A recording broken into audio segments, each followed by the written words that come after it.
The dog broke ranks first. In a packed emergency room, surrounded by uniformed soldiers and ranking officers, a military canine named Rook yanked his handler sideways, crossed 30 feet of polished floor, and pressed his entire body against the legs of a night shift nurse nobody had ever bothered to learn the name of.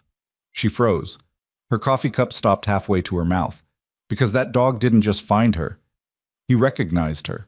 And the only people who knew why that mattered were either dead, classified, or standing in that hallway right now, wondering how a woman erased from military records 9 years ago was still alive, still breathing, still wearing hospital scrubs like she was nobody. She was not nobody. She never was. If this story hits you the way it hit me, follow along until the very end. Like this video, drop a comment telling me what city you're watching from. I want to see how far this story travels. Let's go.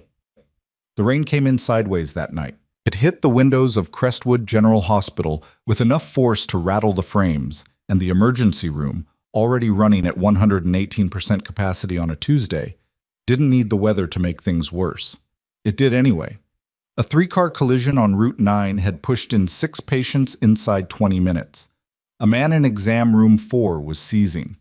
The charge nurse had paged respiratory twice and gotten no answer, and somewhere down the hall, a child was screaming in that specific register that cuts right through everything else and doesn't stop.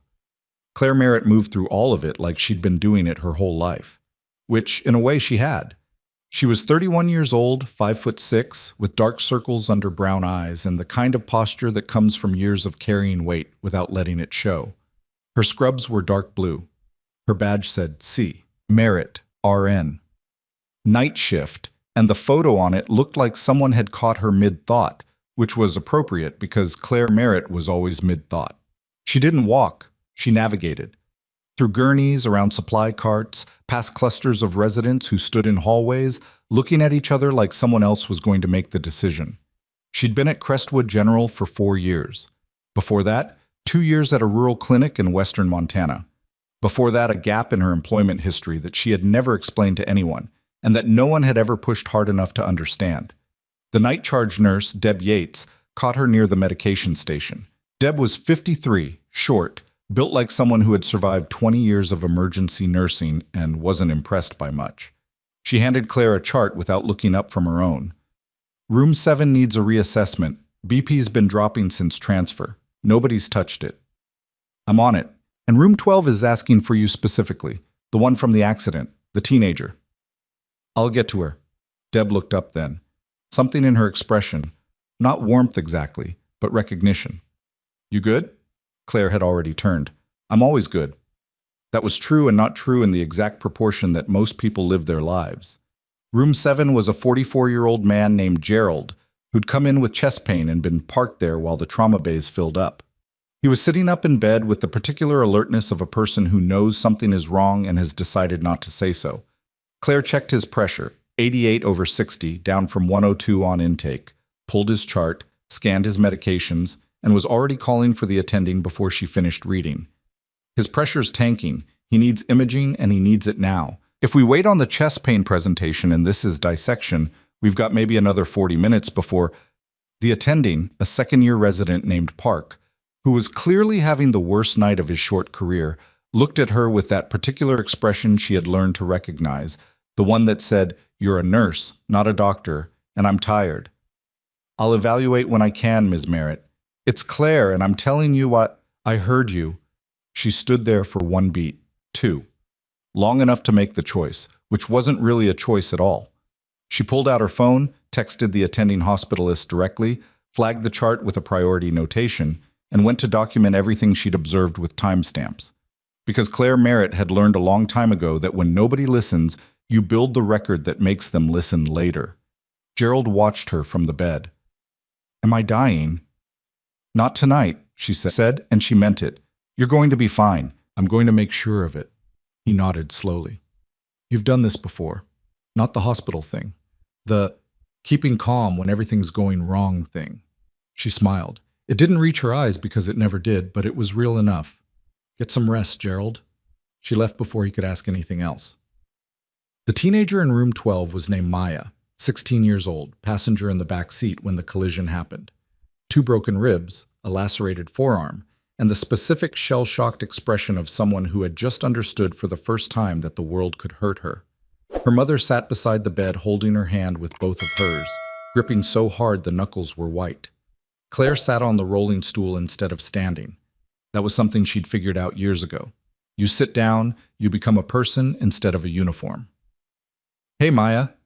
The girl's eyes found her. "Are you the one who talked to me in the ambulance?"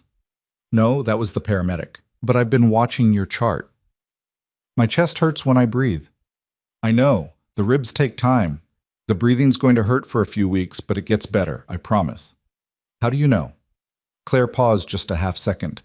"I've seen a lot of people heal." Maya's mother looked at her. "She keeps asking if she's going to be okay." "She is." Claire leaned forward slightly. "Maya, your body is doing exactly what it's supposed to do. Everything that's hurting right now is your body repairing itself. That's not weakness. That's actually you being incredibly strong without even trying." Something in the girl's face shifted. Not a lot, but enough. Claire stayed another 6 minutes, answered the mother's questions, adjusted the pain management chart, and was halfway down the hall when the front doors opened and the night changed completely. She heard them before she saw them. Not the noise of it. Military personnel move quieter than civilians expect. It was the energy shift, the way the air in the room changed pressure. She'd felt it before, in places that had nothing to do with hospitals, and her body registered it before her mind processed what she was seeing. 4 uniformed Army MPs came through the sliding doors first, hands loose but ready, eyes moving across the room in the systematic sweep of people trained to assess threat and space simultaneously. Behind them, a gurney, civilian medical transport pushing it, not hospital staff, carrying a man in his 50s, oxygen mask on, BP monitor attached, dressed in civilian clothes but with the specific bearing of someone military, even unconscious. And then behind all of it, filling the doorway with a presence that had nothing to do with physical size, Dr. Nolan Graves, Chief of Emergency Medicine at Crestwood General, 48 years old. The kind of man who had decided somewhere in his late 30s that his position and his expertise were the same thing, and had spent the decades since making sure everyone around him understood that. He had a jawline that photographed well, and a voice that carried without him raising it, and he moved through the ER like it was a stage he'd designed himself. He was technically excellent. Claire had seen that. She'd also seen the other thing, the way he talked over nurses, the way he dismissed concerns that came from anyone below him in the hierarchy, the particular cruelty of a man who was smart enough to know better and chose not to be. He was already talking to the MPs when Claire registered the patient on the gurney. Not the man himself. She didn't recognize him. It was the IV configuration, the specific way the monitor leads were placed, the medication bag hanging at the wrong angle for standard transport. Somebody had started treatment in transit under field conditions and hadn't fully handed off. She could see it from 15 feet away. She moved toward the desk to pull the incoming chart. "Nurses clear the immediate area." Graves said it loud enough for the room. Not to her specifically. That somehow made it worse. "We're running a controlled transfer. This is a priority patient." Claire kept moving toward the desk. She wasn't blocking anything. "Ms. Merritt." Deb appeared at her elbow, voice low. "Graves wants everyone back. He's got a medication hang issue on that gurney. Someone needs to flag it." "Then flag it from over there." Claire looked at Deb. Deb looked back at her with the expression of a woman who had watched enough talented nurses get buried by men like Graves to know when to pick a different battle. Claire went to the desk. She pulled the incoming chart digitally. Patients didn't stop being her responsibility because someone had rearranged the room. She scanned the transfer notes. There, the medication discrepancy. Fentanyl drip entered at the point of transport, but no weight-based calculation attached to the documentation. Either it was correct and underdocumented, or it was wrong. Both were problems. She walked back toward the trauma bay. Not fast. Not confrontational. Just the walk of a person doing her job. Graves saw her coming. He turned from the MP he'd been speaking with and looked at her with an expression that was almost bored. "I said nurses clear. There's a documentation gap on the fentanyl drip. If the calculation isn't, the transfer team handled the medication management. Then I need to see their weight-based math before he goes to the trauma bay, because if it's off, and we push anything else without, he's a military patient under a specific protocol." Graves stepped slightly into her space, not dramatically, just enough. And you're a night shift nurse who does not have clearance to access this patient's file. The room had gone a few degrees quieter. It wasn't silence. The ER never went silent, but the staff nearest to them had registered the exchange and were doing that particular thing people do where they pretend not to listen while listening completely. Claire kept her voice even. Clearance has nothing to do with medication safety protocol. What's your name? One of the MPs spoke up, not aggressively, but directly. Claire Merritt, night shift. Ms. Merritt. Graves cut back in, and now the boredom had an edge in it. You're a nurse, not command, not a physician. You don't make the call here. I do. And right now I'm making the call that you step out of this area and let people who know what they're doing handle a situation you don't have the training for. The sentence landed the way he intended it to. She felt it. She'd be lying if she said she didn't. That specific sting of being publicly reduced, spoken down to in front of colleagues, having years of experience dismissed in a single sentence by someone with the right title and the wrong judgment. It was a particular kind of humiliation that was designed to stick. The patient's drip documentation, she started. Enough. Graves pointed toward the hallway. Actually pointed, like she was a dog being redirected. Step out, now, or I will have you removed from this floor tonight. She looked at him. A long moment. Long enough that someone watching might have thought she was deciding something. Then she stepped back, turned, walked toward the nurse's station. Deb was waiting, said nothing, just handed her the next chart. Claire took it. Her hands were steady.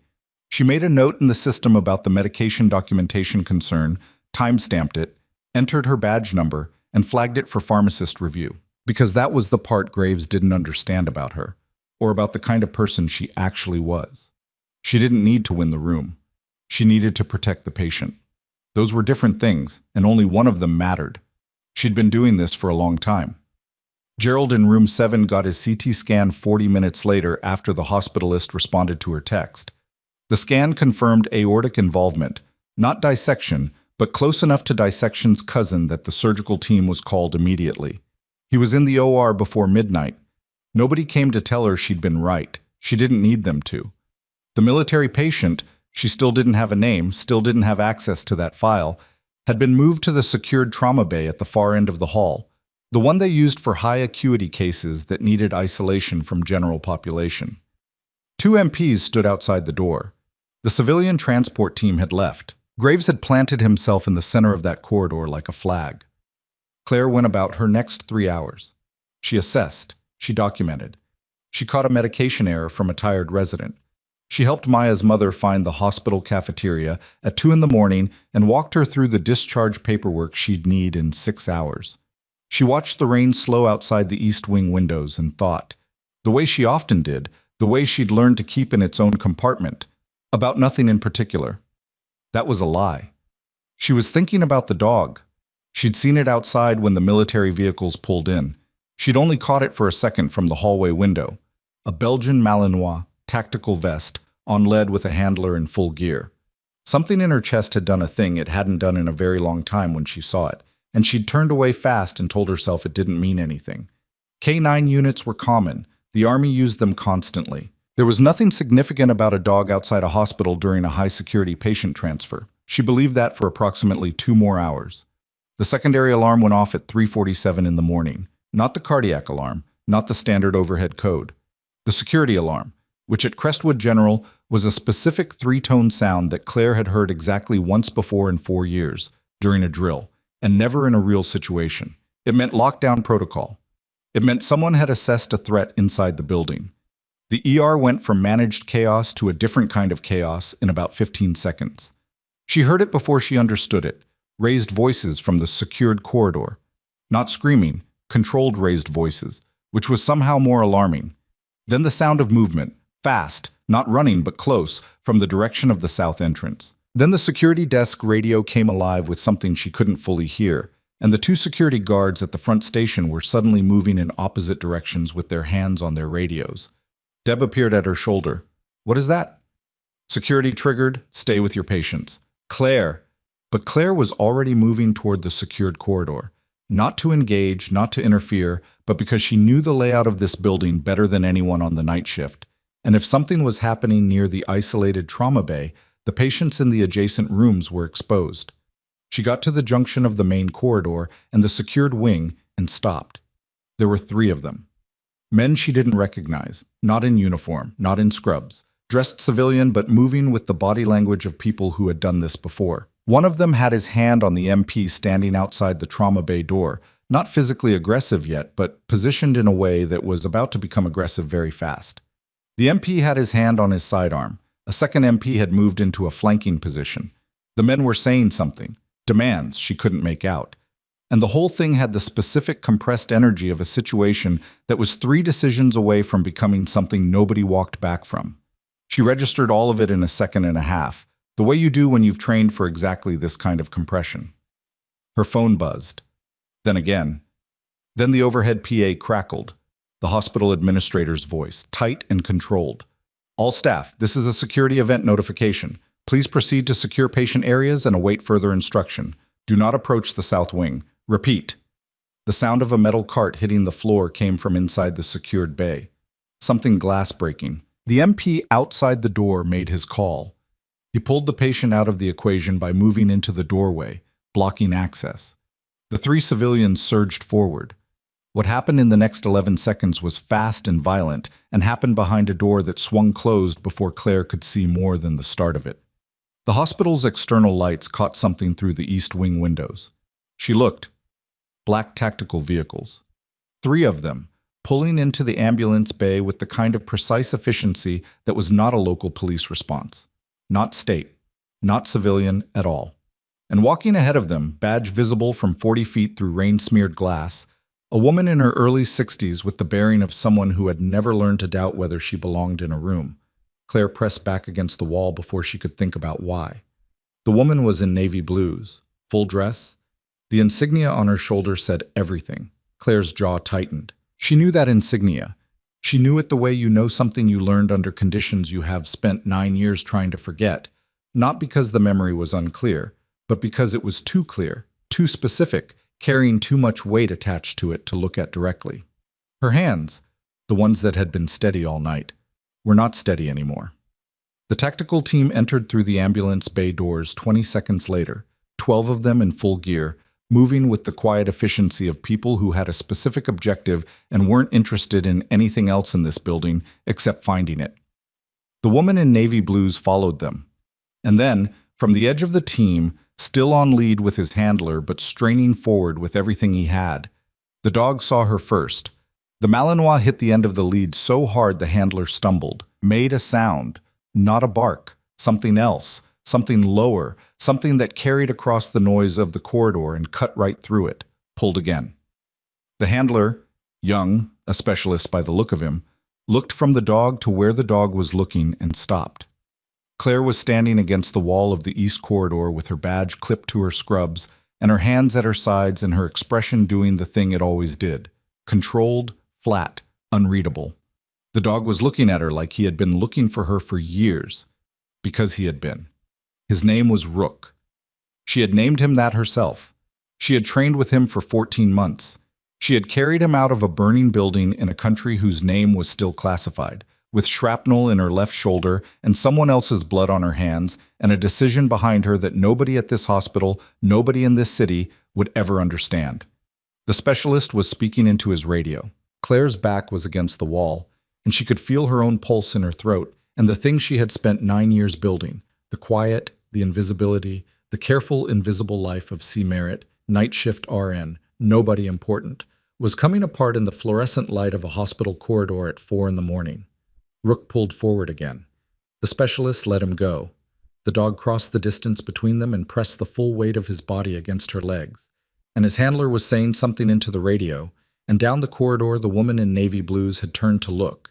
And Claire looked down at the animal she had not seen in 9 years, and felt something break open inside her that she had kept sealed shut through every quiet shift, every unacknowledged right call, every moment of being spoken to like she was furniture. "No way," she whispered. Her voice came out smaller than she intended. Rook looked up at her with amber eyes that recognized exactly who she was. The Admiral was walking toward her now. The tactical team had stopped.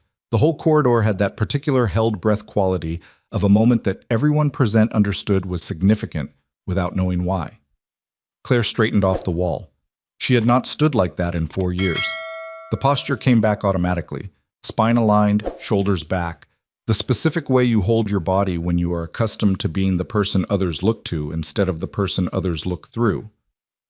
The Admiral stopped 6 feet away.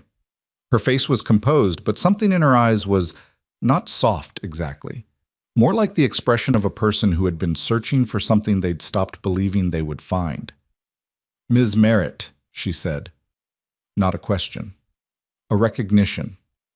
Around them, the hospital was still in partial lockdown. Somewhere in the secured wing, the situation with the civilian intruders was being handled by people trained to handle it. Deb was probably managing her floor with the controlled panic of someone who had not signed up for a military tactical operation during her Tuesday overnight shift. Gerald was in surgery. Maya was sleeping through it all. Claire looked at the Admiral, at the insignia, at the sealed folder the woman was holding in her left hand with the specific grip of someone who had been carrying it carefully for a very long time. "You have the wrong person," Claire said. The Admiral's expression didn't change. "No," she said. "We have exactly the right one." And in the Admiral's right hand, visible now as she shifted the folder, was a badge. Military issue.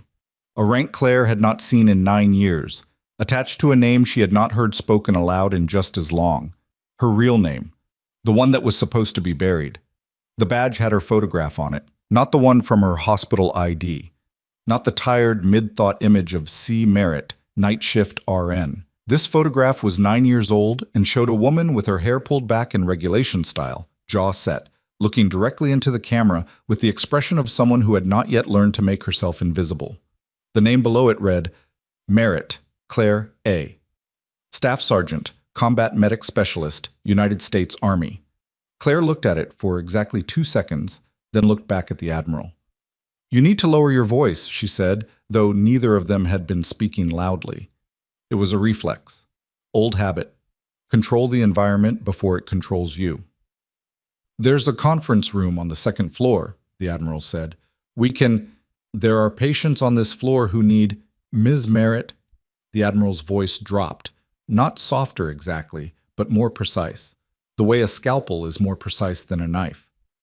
"My team has the situation in the South Wing contained. Your charge nurse has been briefed that you're needed for a patient consultation. Everything in this building is being managed. What I need is 10 minutes of your time in a room with a door." Claire looked at her for a long moment. Rook was still pressed against her leg. His weight was solid and warm and more real than anything else in the corridor right now. And that was the problem. That realness, that pull towards something she'd closed a door on and plastered over and pretended didn't exist for the better part of a decade. "Fine," she said. 10 minutes. The conference room on the 2nd floor was used for administrative meetings and the occasional family consultation.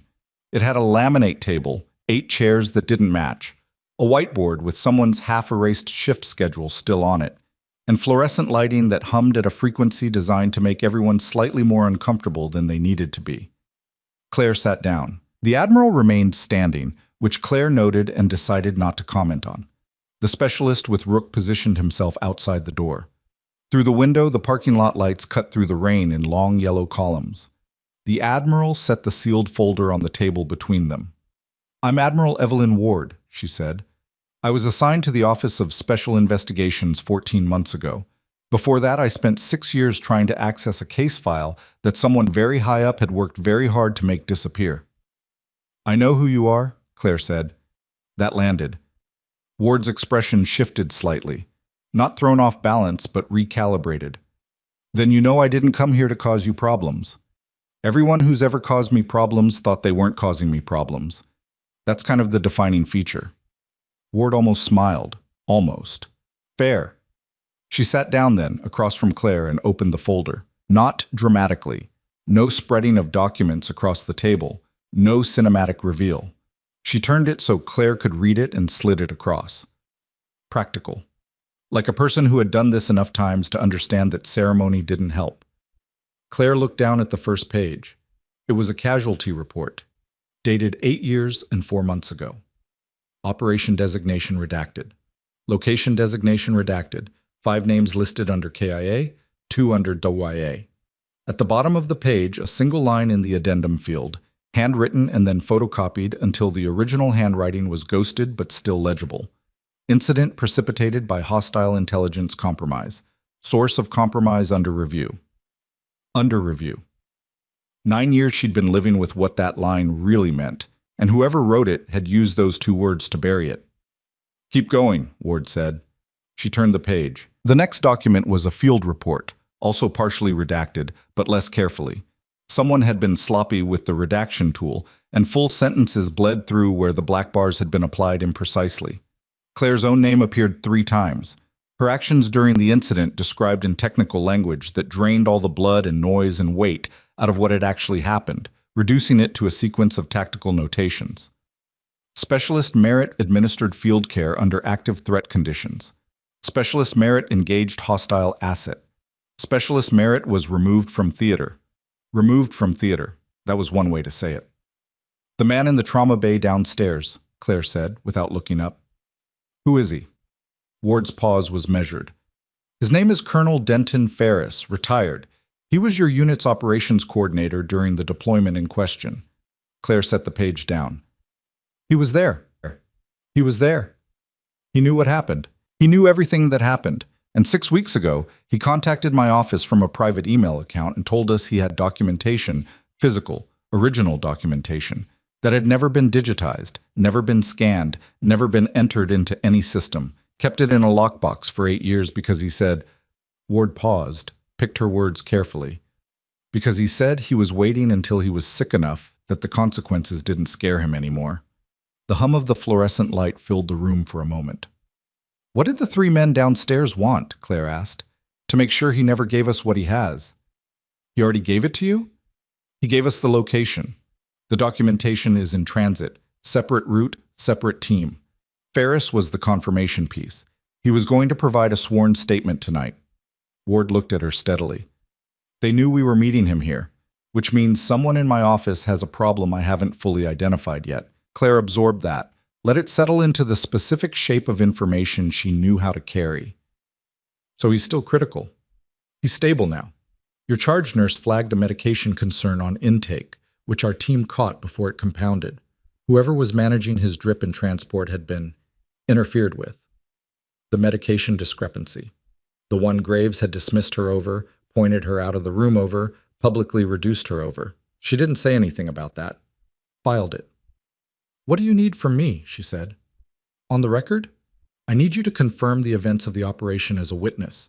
Your testimony, combined with Ferris's statement and the physical documentation, closes the case against Marcus Vane. Ward watched her face when she said the name. Claire didn't give her much to read. You know that name. I know that name. He was your commanding officer. I was the person who had me escorted out of the theater in restraints and filed the report that called me a liability and a criminal, and got my service record sealed so thoroughly that I spent 2 years trying to prove I'd even been in the military. Her voice was steady. That was the 9 years of practice. The specific discipline of not letting the weight of a thing come out in your voice when the weight of it was enormous. Yes, I know Marcus Vane. Ward held her gaze. He's been living very comfortably. I know that too. Not for much longer. Claire sat with that for a moment. Outside the window, she could see the edge of the parking lot where the tactical vehicles were still positioned, their lights off now, just shapes in the rain. She thought about Gerald in surgery, about Maya sleeping with her broken ribs and her new understanding that the world could hurt her, about every patient she'd touched in 4 years in this building, every correct call, nobody acknowledged, every time she'd built the record instead of winning the room. There's something I need to ask you first, she said. Go ahead. The men downstairs, the ones who came for Ferris. She looked at Ward directly. Are there more of them? Is this building still at risk? Ward held eye contact. My team has the 3 in custody. We had a secondary perimeter from the moment we pulled into the lot. If there were others, they've pulled back. I have 2 people going through the security feeds right now. You're not 100% certain. I'm never 100% certain. Neither are you. That was honest. Claire appreciated honest more than she appreciated comfortable. She stood, pushed the chair back, walked to the window. Below her, through the rain, She could see the ambulance bay.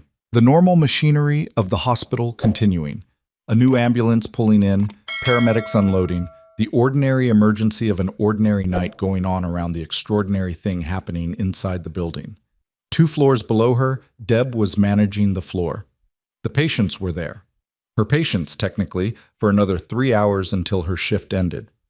"I'll give you the testimony," she said, "but I'm finishing my shift first." She heard Ward shift behind her. "Ms. Merritt, there are people on this floor who need consistent care. I'm not leaving them with a short-staffed night shift because my past decided to show up tonight." She turned back. "You said you needed 10 minutes for the initial conversation. You have 2 left. What else do you need me to know right now?" Ward looked at her with an expression Claire couldn't fully categorize, something between respect and the particular frustration of a person who had expected resistance and gotten a different shape of resistance than they'd planned for.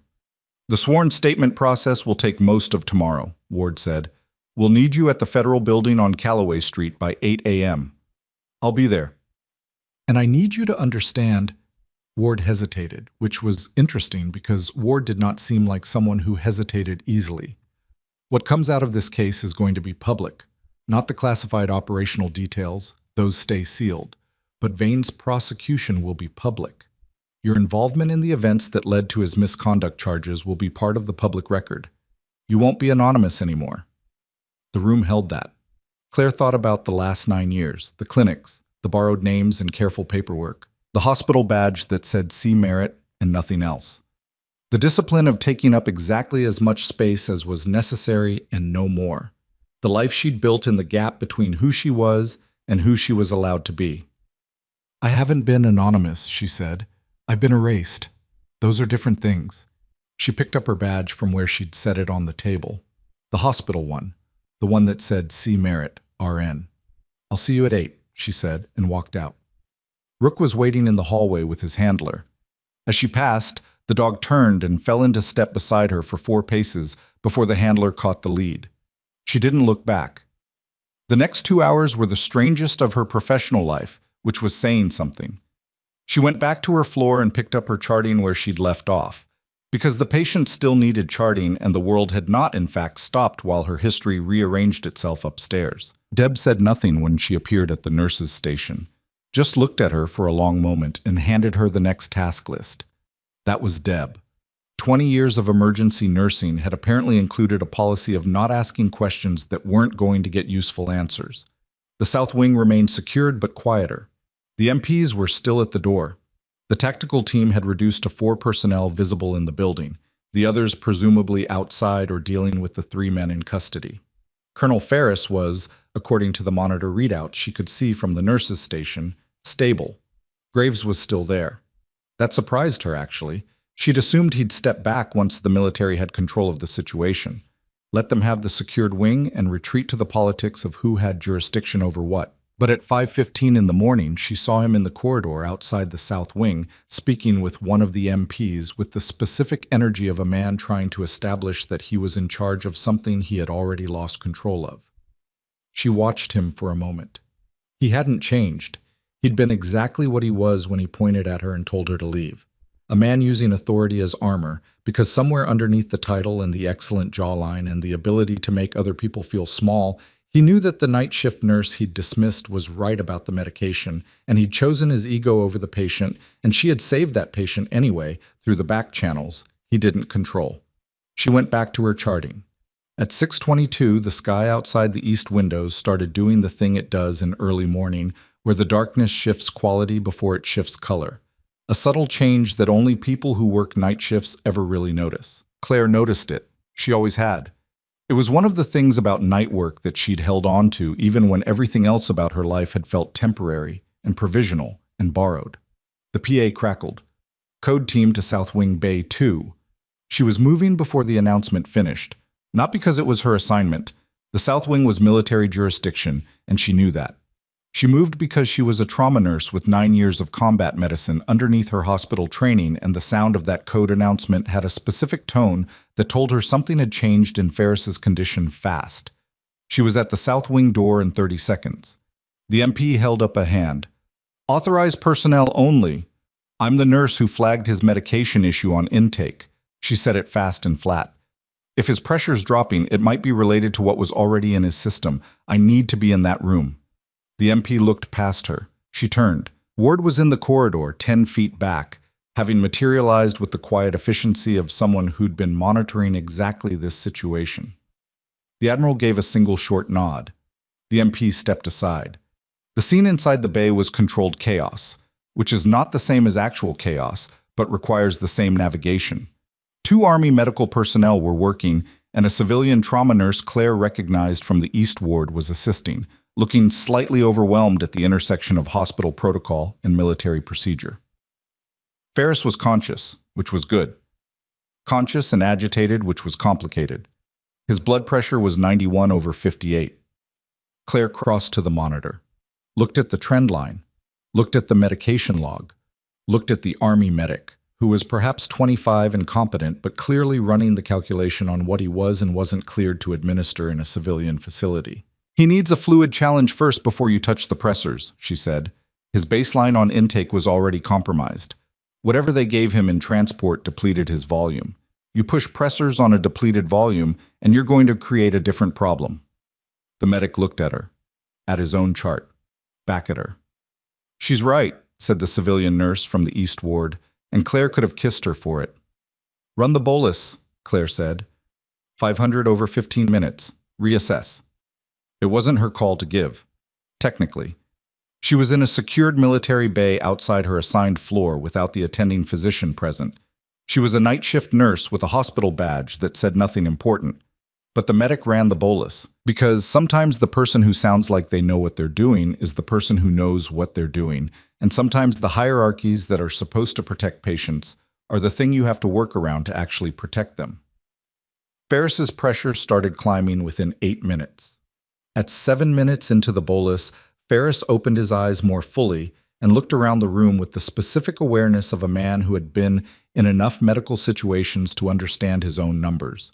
His gaze moved across the Army medic, the civilian nurse, the monitoring equipment, and landed on Claire. Something crossed his face. She couldn't read it completely. Recognition was part of it, something older and more complicated underneath. Merritt, he said. His voice was rough from the oxygen mask they'd removed to help him speak. The room went slightly quieter. Don't try to talk yet, she said. Clinical. Steady. You're here. He said it like a statement, but his eyes were asking a question. I work here. I know. A pause. He was choosing his words carefully, a man with a failing body and a specific limited resource of time and breath. I've known for 3 months. That's why I chose this hospital. She absorbed that without showing what it did to her, filed it for later processing. Your pressure is responding to the fluid. You need to rest. I need to say something first. Colonel Ferris, I need to say it. His eyes were still on her, steady, despite everything. I was there. I know what you did. I know what they said you did, and I know the difference. He stopped, breathed carefully, continued. I'm sorry it took me this long to be dying enough to do the right thing. The Army medic was staring at his chart with the focused attention of a person removing himself from a conversation he understood was not his. Claire looked at Ferris for a long moment. Rest, she said. Give your statement to the Admiral. That's the right thing. I'll keep your pressure stable. She stayed in the room for 11 more minutes until his numbers held, and she'd briefed the Army medic on the monitoring parameters with enough specificity that he wouldn't make another call without the information he needed. Then she went back to her floor. She had 40 minutes left on her shift. She used them. At 7:49 a.m., 12 minutes before her scheduled end time, Deb found her in the supply room cataloging the inventory discrepancy she'd noticed 3 days ago and hadn't had time to formally report. You doing an inventory report, Deb said. Right now. It needs doing. Claire? Deb leaned against the doorframe. Deb never leaned. She was a woman of perpendicular angles and forward momentum. Seeing her lean was like seeing a building tilt slightly on its foundation. Technically possible, inherently alarming. There are 4 military vehicles in our parking lot. The south wing has been locked down for 4 hours. Nolan Graves has been pacing the second-floor administrative hallway like a man waiting for a sentence to be handed down. And you are cataloging gauze. The gauze inventory has been off for a week. What is happening? Claire looked at her. really looked at her. At the 20 years in those eyes, the particular weight of a person who showed up every shift and managed chaos and protected patients and got exactly as much credit for it as people like Graves decided to give her on any given day, which was never enough. Something that should have happened a long time ago, Claire said. And tomorrow the floor is going to need a full senior nurse for the whole shift because I won't be here. Deb studied her. You're not in trouble. No. You're... Deb stopped. Recalibrated. You're going to be okay. I think so. She paused. The inventory is off by about 40 units on the 4x4s, and someone has been signing out wound packing without entering the batch numbers. That needs to go to administration. Deb took the clipboard from her hand. Go home, Claire. My shift isn't... It's 8 minutes. Go. Claire looked at her for one more moment. Thank you, she said, for not asking questions. Deb made a sound that wasn't quite a laugh. Honey, I ask questions all the time. I just know which ones matter. Claire clocked out at 7:56. She went to her locker, changed out of her scrubs into the jeans and gray pullover she'd come in wearing 11 hours ago, before the rain, before the military vehicles, before Rook pressed against her leg in a fluorescent corridor and dismantled 9 years of careful quiet.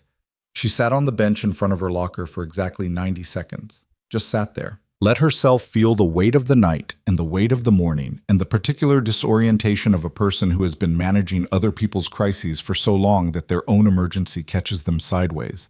She was not crying. She was also not crying. She was doing the thing in between that doesn't have a name, but that anyone who has held themselves together for a very long time in a very difficult situation will recognize instantly. Then she stood, put the straps of her bag over her shoulder, closed the locker. The hospital lobby at 8 in the morning was a completely different creature than it was at 3 a.m. Daylight staff arriving, the overnight team filtering out, the specific passing of the baton energy of a shift change that had been the rhythm of her professional life for 4 years. She moved through it like she always had, head down, purposeful, not slow enough to invite conversation. She was almost at the main doors when she heard Graves behind her. Miss Merritt. She stopped, turned. He was standing in the middle of the lobby in his white coat, which he was still wearing at 8 in the morning for reasons she didn't care to analyze.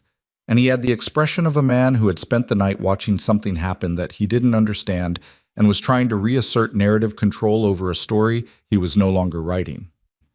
The situation last night, he started, the military presence. I understand there may have been a patient care element that... He stopped, reworded. The medication concern you raised on the priority patient. She waited. It turned out to be... Another stop. This one longer. The specific pause of a man for whom the next word was going to cost him something. Relevant, she said, because she was tired and she was going to be at a federal building in 50 minutes, and she did not have the bandwidth for him to find his way to the end of that sentence on his own. Yes. He held her gaze. Something in his expression was trying to be an apology and not quite making it all the way there. The documentation gap you flagged was relevant. I know, she said. I may have... He cleared his throat. The way I handled the situation in the corridor, that could have been handled differently. She looked at him, this man who had pointed at her like a dog, who had used the word command as a weapon and her job title as a diminishment in front of colleagues, in the middle of a situation where she was right and he was wrong, and the patient was the one who paid the price of that difference. Yes, she said. It could have. She turned back toward the doors. Ms. Merritt, have a good shift, Dr. Graves. She walked out into the morning. The rain had stopped sometime in the last hour. The parking lot was wet and gray-bright, the sky the color of old aluminum, and the 4 tactical vehicles were still there, but their personnel had reduced to 2, standing by the ambulance bay entrance. She recognized the specialist, Rook's handler, by the door. Rook was with him. On lead but sitting, not pacing. The dog saw her the moment she came through the doors and stood up in that specific way. Not tense, not alert aggressive, just oriented, like a compass needle finding north. She walked to her car, a 7-year-old Subaru with a cracked windshield she'd been meaning to fix for 3 months, and a parking permit sticker that was 2 weeks from expiring. She opened the door, put her bag on the passenger seat, and sat behind the wheel without starting the engine. She had 43 minutes before she needed to be at the federal building on Callaway Street. She had 9 years of testimony to organize in her head. She had the name Marcus Vane rolling around somewhere in her chest like a stone she'd swallowed a long time ago and learned to live with. And the fact that in a matter of hours that stone was going to be removed by the specific surgery of legal consequence and truth on the record. And she wasn't sure what the space where it had been was going to feel like. She started the car. She was 3 blocks from the hospital when her phone buzzed on the passenger seat. She didn't look at it. She drove the next 2 blocks, stopped at a light, looked. A text from an unknown number, 4 words. Don't go to Callaway. Her hand stilled on the wheel. The light turned green. Behind her, in her rear-view mirror, a black sedan that had been parked on the same street as the hospital was now 3 car lengths back and matching her speed. She didn't accelerate, didn't brake, kept her eyes on the road and her breathing even, and her mind running the calculation, the specific rapid geometry of a woman who had done this before, in a different country, with higher stakes, and had survived it. Her phone buzzed again. They know where you're going. Ward's office is compromised. Trust no one from that building until you hear from me directly. The number was still unknown. But the next message that came through, a photograph, grainy, taken in a field setting in low light 9 years ago, showed 2 people she recognized. Herself, in uniform, younger, with a dog beside her whose vest markings she knew as well as her own handwriting.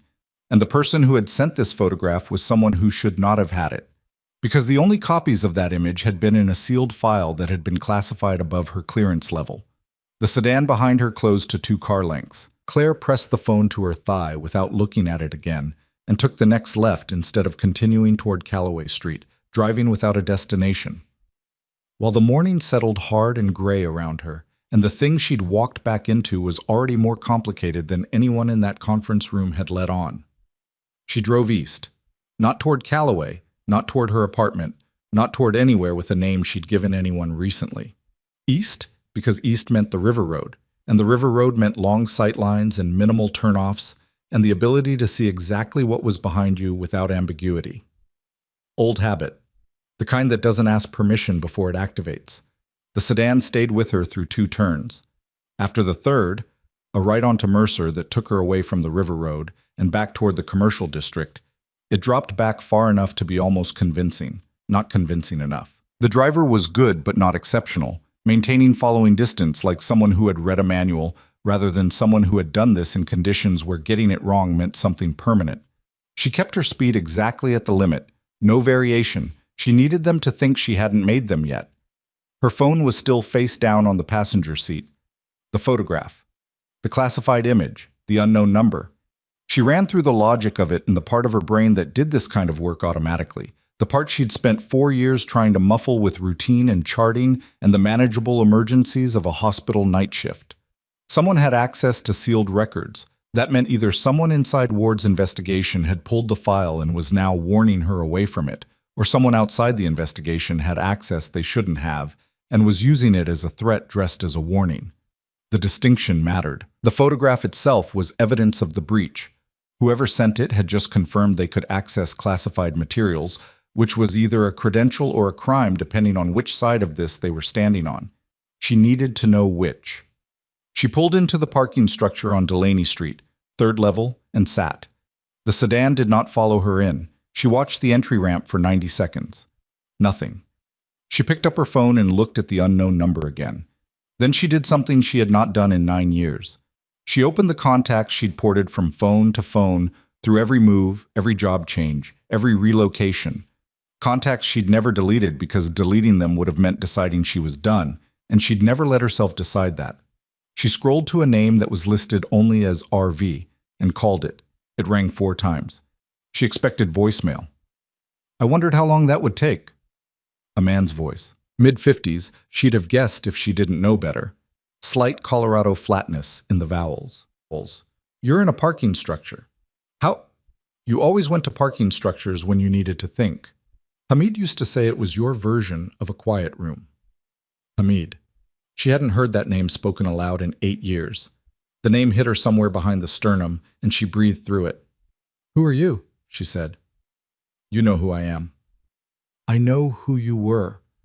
I don't know whose side you're on right now, which is a different question. A pause. Not hesitation. Consideration. I'm on the side I've always been on, which is yours, whether you want it or not. Another pause. The photograph I sent you was in Vane's personal archive, not in the official classified file. He kept copies of things that were useful to him. I've had access to his archive for about 6 weeks. You've been inside his operation, adjacent to it, long enough to know that Ward's office has a problem she doesn't know about yet. Her second in command, a man named Paletti. He's been feeding information upstream for at least 3 months. Not to Vane directly, to someone who works for Vane. The 3 men who came for Ferris last night weren't contractors. They were active service, working off books. She absorbed that. Active service. Not retired criminals. Actual uniformed personnel being used as a private enforcement arm. Where are you, she said. 12 minutes from where you are. You've been tracking me. I've been tracking the sedan that's been tracking you. There's a difference. His voice shifted slightly. Less dry, more direct. Claire, I need you to listen to me carefully. Ferris has the original documentation in a lockbox that the transit team is carrying, but Vane knows about the lockbox. He doesn't know the contents. Ferris kept the specific records compartmentalized, even from his own lawyer. But Vane knows it exists, and he has people trying to intercept the transit team right now. Her hand tightened on the phone. Ward needs to know. Ward can't receive that communication through official channels without it going through Paletti. I need you to be the one who tells her, in person, not at Callaway, not through her office system. Where is she? Still at Crestwood. She hasn't left. Ferris's condition kept her there. Claire was already starting the car. The sedan, she said. 2 options. I can draw them off, give you a clean run back to the hospital, or? You drive like I know you can drive, and you don't give them time to be a problem. She pulled out of the parking spot. Draw them off. That's the more cautious choice. I know. Do it anyway. She heard something that might have been a laugh, very brief, very dry. 3 minutes. When you see a gray pickup turn onto Delaney from the west end, go. She idled at the parking structure exit, with her foot on the brake, and watched the street. The gray pickup appeared at 2 minutes 40 seconds. It moved through the intersection with the deliberate pace of a vehicle making itself visible, and she saw the sedan, which had been parked half a block up, pull out to follow it. She went. The drive back to Crestwood General took 9 minutes. She didn't run lights. Running lights created records, and records could be tracked, and she was not interested in being trackable for the next hour. She drove quickly but clean, the way she'd been taught in a different context for different reasons, and she was in the hospital parking lot before her adrenaline had finished metabolizing. She walked through the ambulance bay entrance. The 2 tactical team members who'd been there at shift change were still there, different personnel now, and one of them clocked her immediately. Restricted access. I need Admiral Ward right now, not through radio, not through the building PA. I need to physically be in front of her in the next 2 minutes. She held up her hospital badge. My name is Claire Merritt. She knows who I am. Tell her the word Paletti and watch her face. The tactical officer looked at her for exactly 2 seconds, then spoke into his radio. Ward appeared in the ambulance bay doorway 40 seconds later. She looked like a person who had not slept, which was accurate, and like a person who was managing that fact through pure structural discipline, which was also accurate. She looked at Claire and then she said, "Inside." They went to the same second-floor conference room. This time, Ward closed the door herself. "Paletti," Claire said, before Ward could speak. Ward's face did something complicated. Not surprise exactly. More like the specific expression of a person who has been carrying a suspicion they hoped was wrong and just got confirmation. Where did you hear that name? Someone who has been inside Vane's peripheral operation for 6 weeks. He says Paletti has been feeding information upstream for 3 months. The men last night were active service. That's... Ward stopped, started again. That's a significant allegation. The transit team carrying Ferris's documentation. Vane knows about the lockbox. He doesn't know the contents, but he knows it's in transit. Claire watched Ward's face process this. How many people knew the transit route? Ward was already moving, pulling out her personal cell phone, not the official line, and dialing. She held it to her ear and spoke 3 sentences to whoever answered, short and specific, then ended the call. The transit team checks in every 40 minutes, Ward said. They were due to check in 14 minutes ago. They're late. They're late. The room held that. Who was the source? Ward asked. The person who told you about Paletti. Someone I trust. That's not an answer. It's the answer you're getting right now. Claire held her gaze. Do you have a way to reach the transit team that doesn't go through your office system? Ward looked at her for a moment with the expression of a senior officer being given parameters by someone who technically had no rank whatsoever. Then she pulled out a second phone, a basic model, not government issued, and dialed a different number. It rang. And rang. On the seventh ring, someone picked up. Hendricks. The voice on the other end was tight. Background noise, road noise, and something else underneath it that Claire recognized without being able to immediately name. Sit rep, Ward said. We have a problem. Hendricks's voice was controlled but compressed. We picked up a tail coming out of the depot. We've rerouted twice. They're still with us. How many? 2 vehicles. Professional. They're not trying to stop us yet. I think they're waiting for a location. Don't give them one. Find a public position with sight lines and hold. Ward looked at Claire while she talked. I'm sending additional personnel. How long? 20 minutes. A pause on the line. We can hold 20 minutes.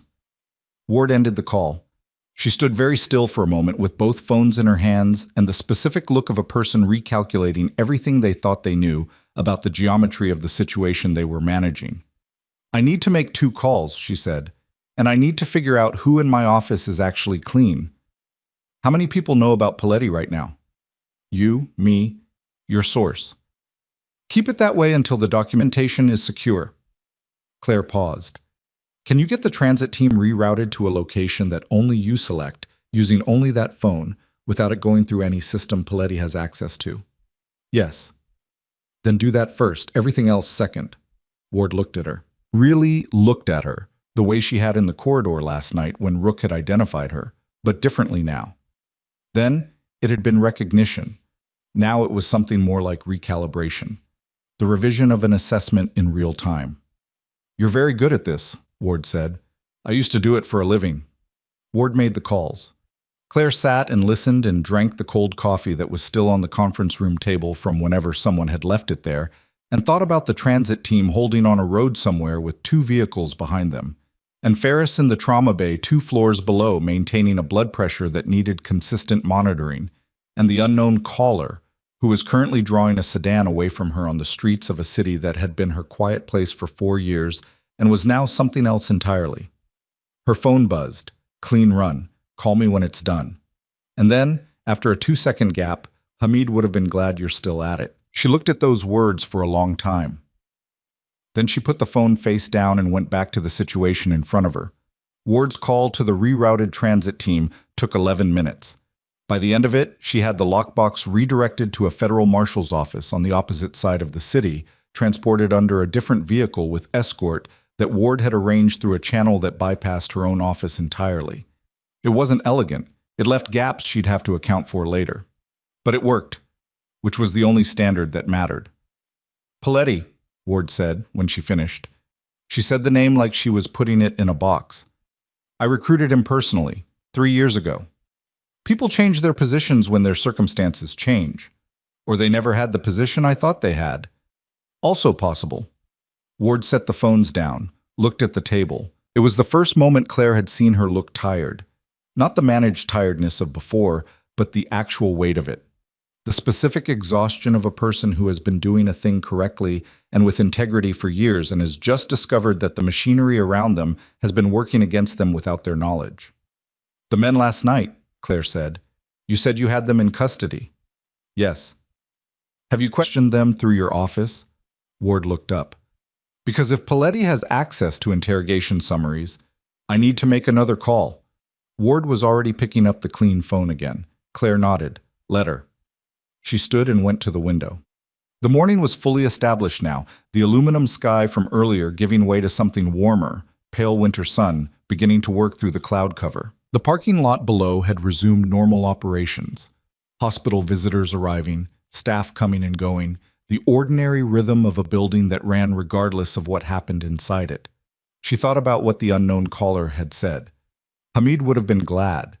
Hamid Rostami had been her team's interpreter and tactical advisor during the deployment. 41 years old, father of three, the best situational reader she'd ever worked with. He'd been the first one she'd tried to warn about the double agent inside the unit. He'd believed her. He'd helped her build the case. He was one of the 5 KIA on that casualty report. She pressed her palm flat against the cold glass of the window.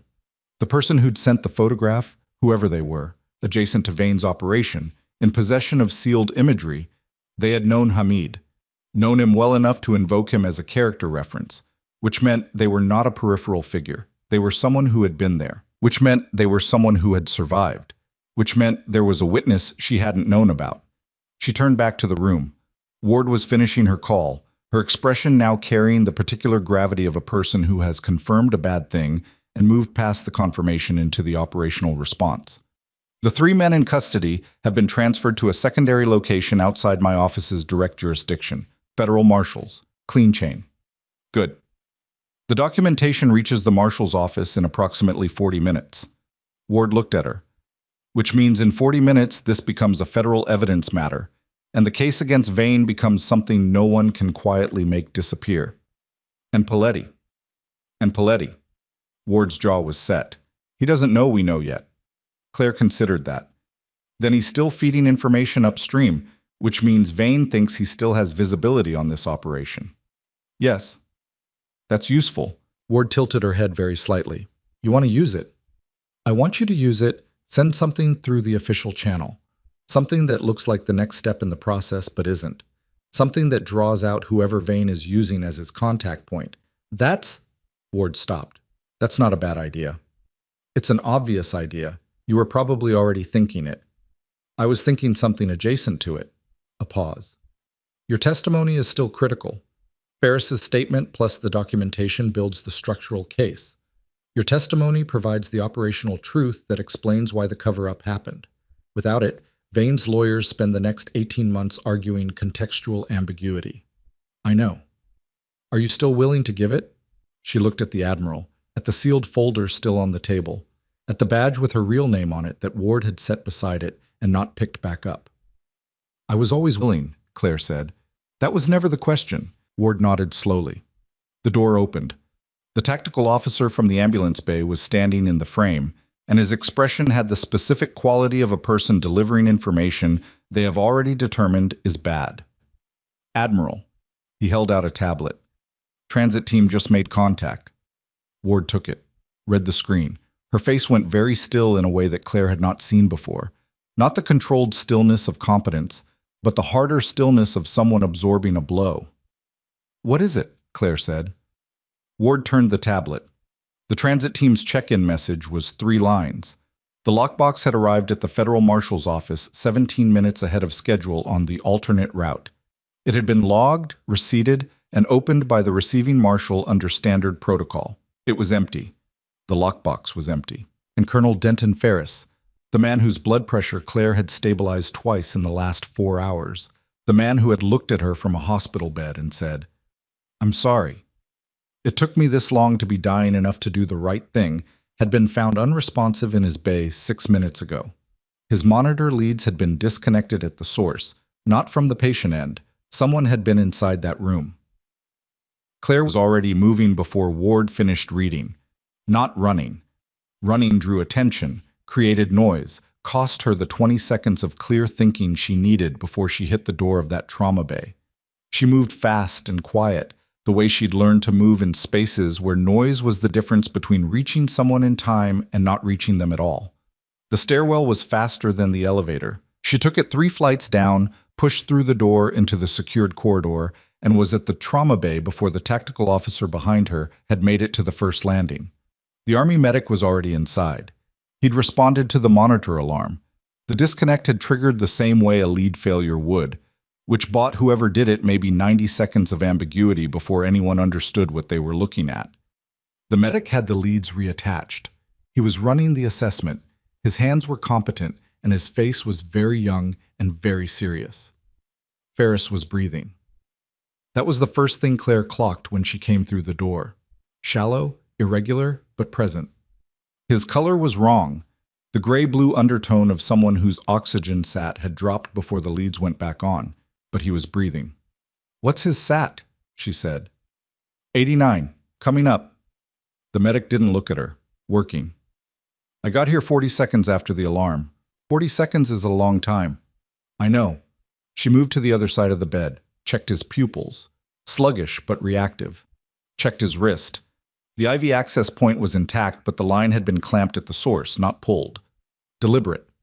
Someone who knew exactly what they were doing had walked into this room and clamped the oxygen and the IV and walked back out, probably in under a minute, probably during the shift overlap, when there were exactly enough people moving through corridors to make one more person invisible. Has anyone checked the corridor camera? She asked, without raising her voice. Someone's on it. Ward had come in behind her. Security desk has the feed. The camera that covers this doorway specifically. Ward looked at her tactical officer, who was already on his radio. Ferris's sat climbed. 91, 93. His breathing steadied slightly. His eyes opened. Not all the way, not with any clarity, but enough. He looked at Claire the way patients do when they are confused and frightened, and the most reliable thing in the room is the person standing closest. You're okay, she said. Not because it was completely true, but because the direction was true, and direction mattered more than precision right now. You're still here. Just breathe. His hand moved, reached. She let him take her wrist because sometimes that was a medical decision too. The patient who holds on is the patient who keeps fighting to stay. Ward came to stand beside her, low voice. The lockbox. I know. Someone knew the alternate route. Someone who had access to your clean phone's call log, or someone who was already positioned at the marshal's office. Either Paletti had a second channel we didn't account for, or... She stopped. Or, Ward said. Or the lockbox was never the primary evidence. Ferris kept things compartmentalized even from his own lawyer. You said that. Which means Vane's people might have intercepted an empty box. Ward went very still. Ferris chose this hospital deliberately, Claire said. He's had 3 months to plan this. A man who keeps physical records for 8 years in a lockbox doesn't send everything on the first vehicle. They both looked at Ferris. His eyes were clearer now, still exhausted, still compromised, but tracking. He looked at Claire and then at Ward, and then his hand moved, not toward Claire this time, but toward himself. His left side, below the blanket. The medic was documenting on the far side of the room. Ferris's eyes moved to Claire. Deliberate, specific. She reached under the blanket at his left side without breaking eye contact with him. Her hand found fabric, a small flat rectangle tucked into the waistband of the hospital gown, pressed against his skin. A folded envelope, sealed. Her name written on it in careful handwriting. Not Ward, not Admiral. Her name, her real name, her full name, the name that was supposed to be buried. She didn't open it, she palmed it. Rest, she told Ferris. Then she looked at Ward. Corridor. Ward followed her out. In the corridor, with the tactical officer 2 steps away and the medic still inside with Ferris, Claire turned the envelope over in her hands. The seal was intact. Ferris's handwriting on the front was the precise, slightly cramped script of a man who had written field reports for 30 years. She opened it. Inside was a single folded page and a small metal key, the kind used for safe deposit boxes, old style, stamped with a bank name she recognized. Third Federal Savings. There were 3 branches in the city. The page was a handwritten letter, single-sided, 12 lines, dated 3 weeks ago. She read it once, twice. Then she handed it to Ward without speaking. Ward read it. Her expression moved through several things and settled somewhere that wasn't quite relief and wasn't quite fury, but contained elements of both. When she looked up, something in her face had resolved. The specific resolution of a person who has been fighting a fog and has finally found the edge of it. He split the evidence, Ward said. He put the operational records in the lockbox. The ones that confirmed the cover-up existed, but that Vane's lawyers could argue were misinterpreted or incomplete. Claire took the page back. The corroborating evidence, the specific records that tie Vane personally to the orders he gave, including the orders to seal my file and remove me, those are in a safe deposit box at 3rd Federal Savings, branch on Aldine Avenue. She held up the key. Ferris put this on his body before transport. He didn't tell Ward's office. He didn't tell his lawyer. He told... She paused. He told nobody. He addressed the letter to you. Yes. He trusted you. She looked at the key in her palm.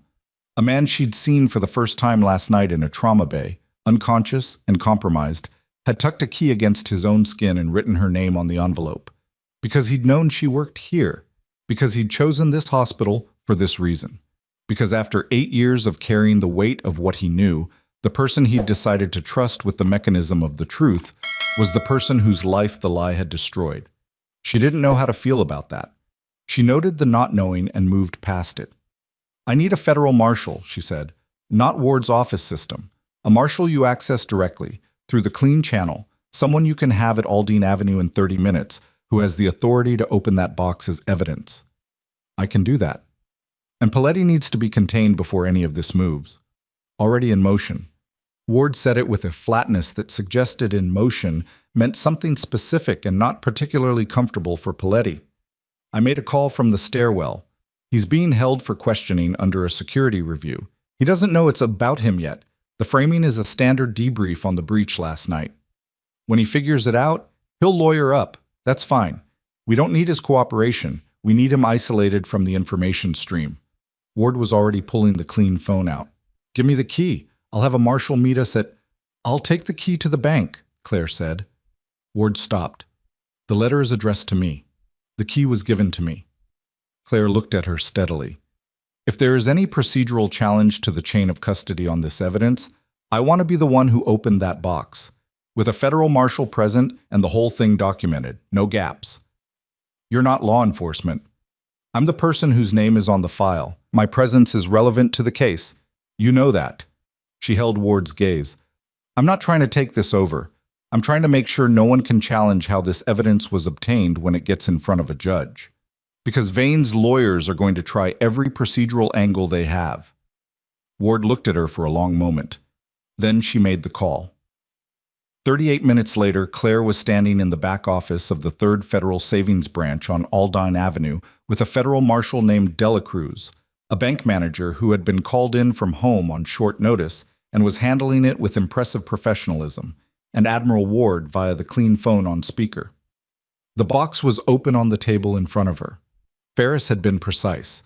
The contents were organized with the specific care of a man who had been living with the intention of producing them for a long time, and had arranged everything so that anyone looking at it would understand exactly what they were seeing. No ambiguity. No interpretation required. There were 4 things in the box. The first was a signed statement from Ferris, notarized 3 weeks ago, describing the events of the overseas operation in specific operational detail. Dates, coordinates, personnel, the sequence of what had actually happened inside the unit versus what the official report claimed had happened. The statement named Marcus Vane 17 times. It named the double agent. It described the decision Vane had made to protect himself by sacrificing the truth and the specific personnel, including Claire, who had been in the way of that protection. The second was a copy of the original orders, not the filed orders, not the redacted version. The actual original, bearing Vane's signature and a secondary authorization from a now-deceased general whose involvement had never appeared in any official record. The third was a recording, small digital device, old model. Marshal Delacruz bagged it without playing it, but the label on it, in Ferris's handwriting, read Vane M. Verbal directive, operation closure, recorded without knowledge. The fourth was a photograph, different from the one the unknown caller had sent. This one was taken indoors, at what looked like a base facility, showing 4 people around a table with documents spread in front of them. Vane was on the left. Ferris was across from him. The other 2 faces Claire didn't recognize, but their uniforms were clear. She looked at all of it for the time it took to establish that it was real and complete. Then she stepped back and let Delacruz document everything. She went to the corner of the office and called the unknown number. It answered on the second ring. "The box?" he said. "Everything Ferris promised. Recording, original orders, notarized statement." She kept her voice low. "The recording is what seals it. I know what's on the recording." A pause. Vane got sloppy in the last weeks of the operation. He thought the unit was completely controlled. He had a habit of speaking clearly when he thought he was among people who couldn't act against him. "Were you in the room?" A longer pause. "I was adjacent to it." "Who are you?" Another pause. This one with a different quality. She waited. My name is Garrett Lyle, he said. I was a logistics officer attached to your unit for the last month of the deployment. I wasn't in the field. I wasn't in your chain of command, which is why my name never appeared in the investigation. A breath. I watched what they did to your record. I kept copies of what I could access because I thought, someday. That someday took too long. I'm sorry for that. She stood with that for a moment. Lyle, she said, you're the secondary witness. Yes. Ward needs your statement. I know. I'm prepared to give it. I wanted to give you the chance to get the documentation secured first, because I didn't trust the official channel, and I needed to know you were still... He stopped. I needed to know you were in this. I'm in this. Good. A pause. Hamid used to say you were the only person on that unit who would have done what you did. He meant it as a compliment. She closed her eyes briefly, opened them. I know he did. She gave Lyle Ward's clean number. He said he'd call within the hour. She ended the call and went back to where Delacruz was finishing the documentation. The drive back to the hospital took 15 minutes. Ward met her in the lobby. Lyle called, Ward said. I have his statement on record. The recording from the box has been transferred to the Federal Evidence Lab. 2 marshals are at Vane's residence. She paused. He's at his property in Dunmore County. He's been there for 4 days. I think he was waiting to see if Ferris's evidence held up, to see if it materialized at all. Ward's expression was composed, but there was something underneath it, something that Claire recognized as the particular anger of a person who respects the law enough that its violation by the people who claim to uphold it is genuinely personal. We have enough. Right now, today, with what came out of that box and Lyle's corroboration and Ferris's statement, we have enough to move. Then move. There are protocols. I know there are protocols. I'm not asking you to skip them. Claire looked at her directly. I'm telling you not to wait any longer than the protocols require. Because the thing about men like Vane is that they spend their whole lives constructing the appearance of being untouchable, and the moment the construct starts cracking, they start using it as a weapon. He still has people. Paletti is contained, but Paletti is not the whole network. Ward looked at her. The 3 men from last night, Claire said. Active service, working off books. Someone above Paletti directed them here. That someone is still operational. I'm aware. Are you moving on them today? Before end of business. Ward said it with a flatness that settled the question. Claire nodded. Let it go. That was Ward's domain, and Ward was competent in it. Claire had enough evidence of that by now to trust the assessment. Her role in this specific piece was done. The key was in evidence. The box was catalogued. The letter with her name on it was documented. The chain was intact. She sat down on the lobby bench, just sat there. The hospital lobby at 10 in the morning was fully operational around her. Visitors, staff, the ordinary noise of a building, doing what buildings do. And she sat in the middle of it and let herself be tired for the first time since Rook had pressed against her legs in the east corridor. Her left shoulder ached. It always ached in cold weather. A remnant of the shrapnel, the thing that had been removed but had left scar tissue that didn't behave properly when the temperature dropped. She pressed her hand against it briefly and then stopped. Ward sat down beside her. Unusual. Ward was not a person who sat in lobbies. When this is public, Ward said, it's going to move fast. The charges against Vane will be filed federally.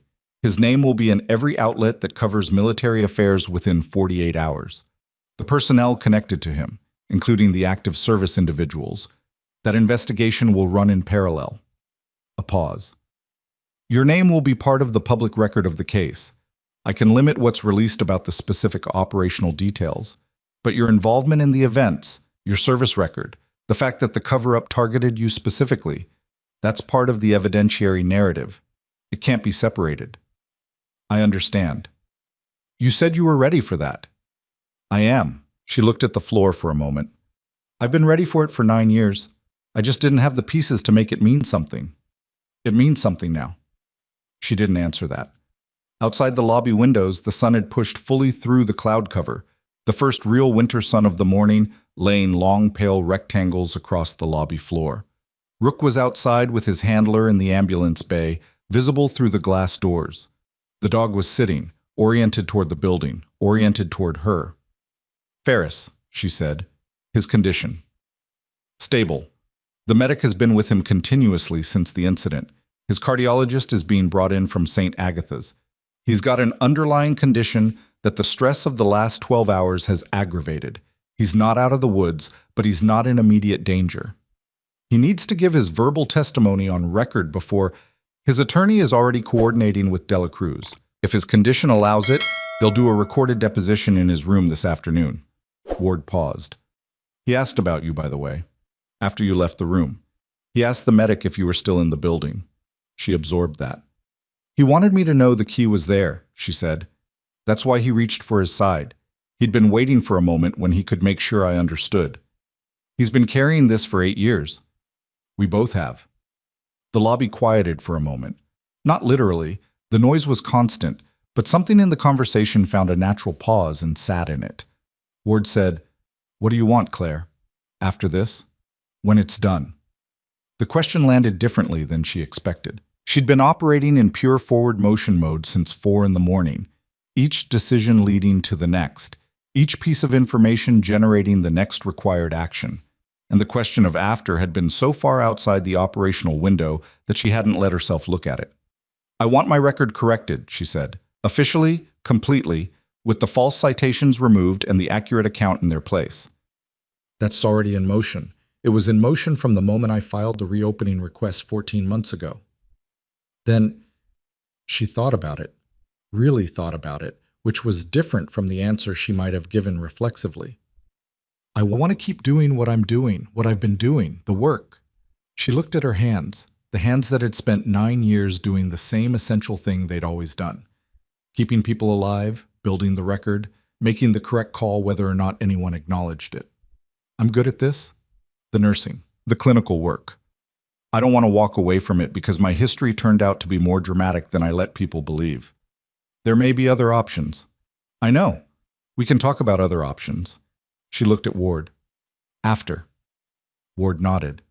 Then she stood, back to perpendicular, back to the specific bearing of a person who had things to do and was going to do them. "I'll be in contact when the filing is official. It may be as soon as this afternoon." "I'll be here." Ward walked toward the elevator. Claire sat for another minute. Then she stood, reclipped her hospital badge, and went back to work. Not because she was scheduled. Her shift had ended 3 hours ago. She went back because Deb's short-staffed floor needed a senior nurse, and because being useful was the only thing that had kept her functional for 9 years, and she wasn't going to stop now. She found Deb at the nurse's station and took the next chart without explanation, and Deb handed it to her without requiring one.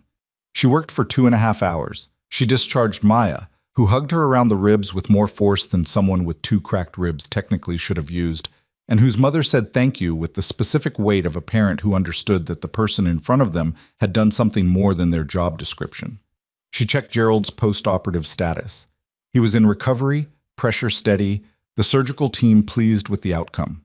She managed a pediatric asthma case with a resident who was good but not yet confident, and who, by the end of the encounter, was both. At 12:47 p.m., her phone rang, Ward's clean number. She stepped into the supply room. "Vane's been taken into federal custody," Ward said, 40 minutes ago. He didn't resist. His attorney was present." A pause. "Paletti is being formally charged with obstruction and unauthorized disclosure of classified information. 2 of the 3 active service personnel from last night have confirmed they were operating under off-books directives traceable to a Major Reeves, Vane's current intermediary. Reeves is in custody. The 3rd individual from last night is cooperating." She leaned against the supply room shelf and breathed. "The charges against you," Ward said. "The false citations in your military record. They're being formally expunged. I have the paperwork in front of me. It will be filed in the federal system by 5 p.m. today." She looked at the shelves across from her. Gauze, bandages, IV tubing in sealed packages. Supplies she'd touched 1,000 times in this room in 4 years. "Okay," she said. "That's it? Okay? What do you want me to say?" A pause. "Something proportional to what just happened." "Ward," she kept her voice steady, "I've been waiting for this for 9 years. I don't have a reaction big enough for it. All I have is, okay, and thank you. And what's next?" A brief silence. Then, "What's next is that we need your formal testimony. Today, if you're willing. The case is moving, and your account of the operational events needs to be on record before Vane's lawyers begin challenging the evidentiary chain. Where? I can have Delacruz set up at a location of your choosing. Doesn't have to be Callaway. Given what happened this morning with the information leak, I'd rather use a secondary location anyway. Crestwood has a conference room, she said. Second floor. I know the building. Done. 2 p.m. She ended the call. She stood in the supply room for a moment, just a moment, long enough to feel the specific shape of this, not relief exactly, not the clean-edged emotion the word implies, but something more complicated and more human. 9 years compressed into the 40 seconds she allowed herself to stand still. The false record, the borders she'd lived within, the careful geography of a life built around an absence that was supposed to be permanent. Then she counted the supply discrepancies she'd been meaning to finish cataloging, because the gauze was still 38 units short, and somebody on this floor had been pulling supplies without logging them. And that was a real problem that needed a real solution, and the world did not pause its ordinary requirements just because extraordinary things were happening. She finished the count, logged it, went back to the floor. At 1:50 p.m., she was at the nurse's station finishing a chart when the elevator opened and Graves walked out. He was not in his white coat. That was the first thing she noticed. He was in street clothes, dark jacket, no hospital ID visible.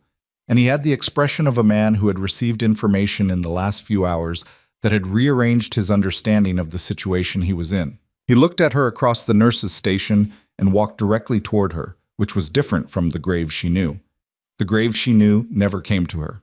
He positioned himself and expected the environment to orient toward him. He stopped across the counter from her.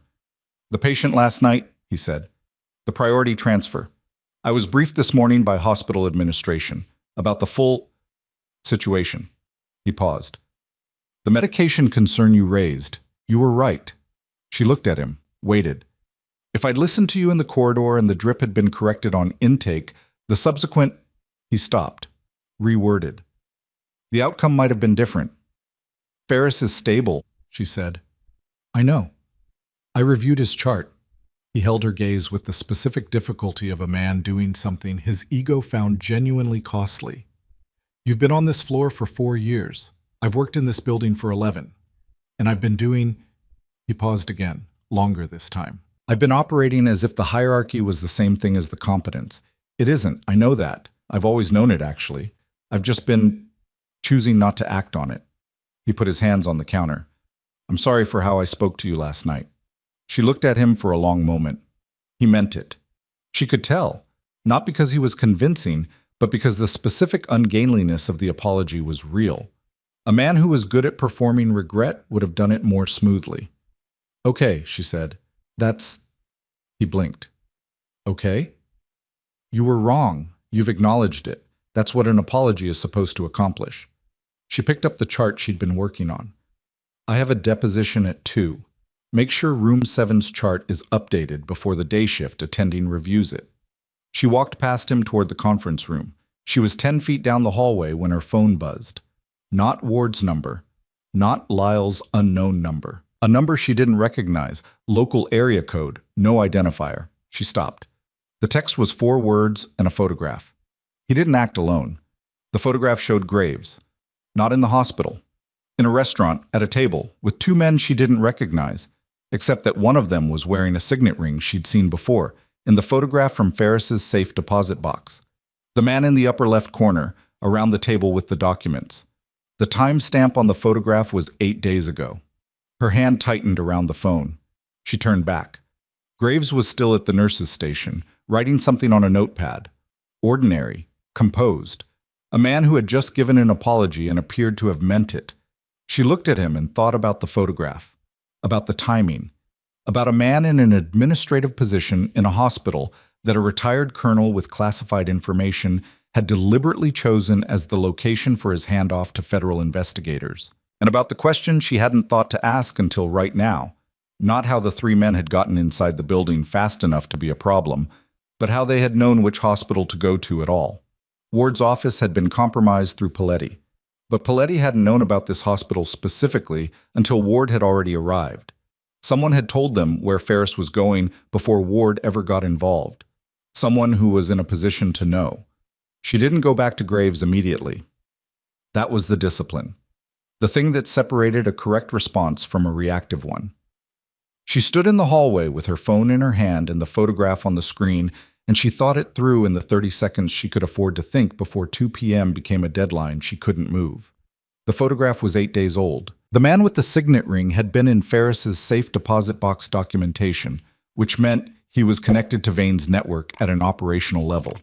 Graves sitting across a restaurant table from him 8 days ago was either coincidence or it was the explanation for something that had been bothering her since 3 in the morning. How 3 men in civilian clothes had materialized inside a hospital with sufficient speed and insider knowledge to get to a secured military patient before the building could properly lock down. You don't walk into an unfamiliar hospital and navigate to a specific secured bay in 4 minutes without help. You need the layout, the access points, the shift schedule, the location of the patient within the building. You need someone who already knows. She forwarded the photograph to Ward's clean number with a single line, Graves, confirm before 2. Then she kept walking toward the conference room because the deposition was happening at 2, regardless, and she needed to be composed for it, and composing herself. While the answer came back was something she could do because she had been doing exactly that, managing the full weight of a thing while appearing to manage less, for 9 years. The conference room had been set up while she was on the floor. Dela Cruz was there with recording equipment, federal issue, and a second marshal she hadn't met named Ewan. Ward was at the table with a legal pad and 2 pens. There was a pitcher of water and 4 glasses and the same fluorescent light humming at its particular frequency. Claire sat down. Her phone was face up on the table. She'd decided on that deliberately. Visible, not hidden. Whatever came back from Ward would come back during this deposition, and she was not going to pretend she didn't need to know. Ready? Ward said. Yes. Dela Cruz started the recording, stated the date, time, case number, personnel present. Then he looked at Claire and nodded. She talked for 47 minutes. She had rehearsed this in a way, not aloud, not in any structured form, but in the way you rehearse things you carry in your body. She had been through it so many times in her own head that the sequence was exact and the details were precise, and she could speak them without the kind of hesitation that comes from reconstructing memory. She described the deployment, the unit. The pattern she'd noticed, small things initially, the kind of things a combat medic sees because a combat medic sees the body of the unit the way a physician sees a patient, looking for indicators that don't individually mean anything but together form a pattern.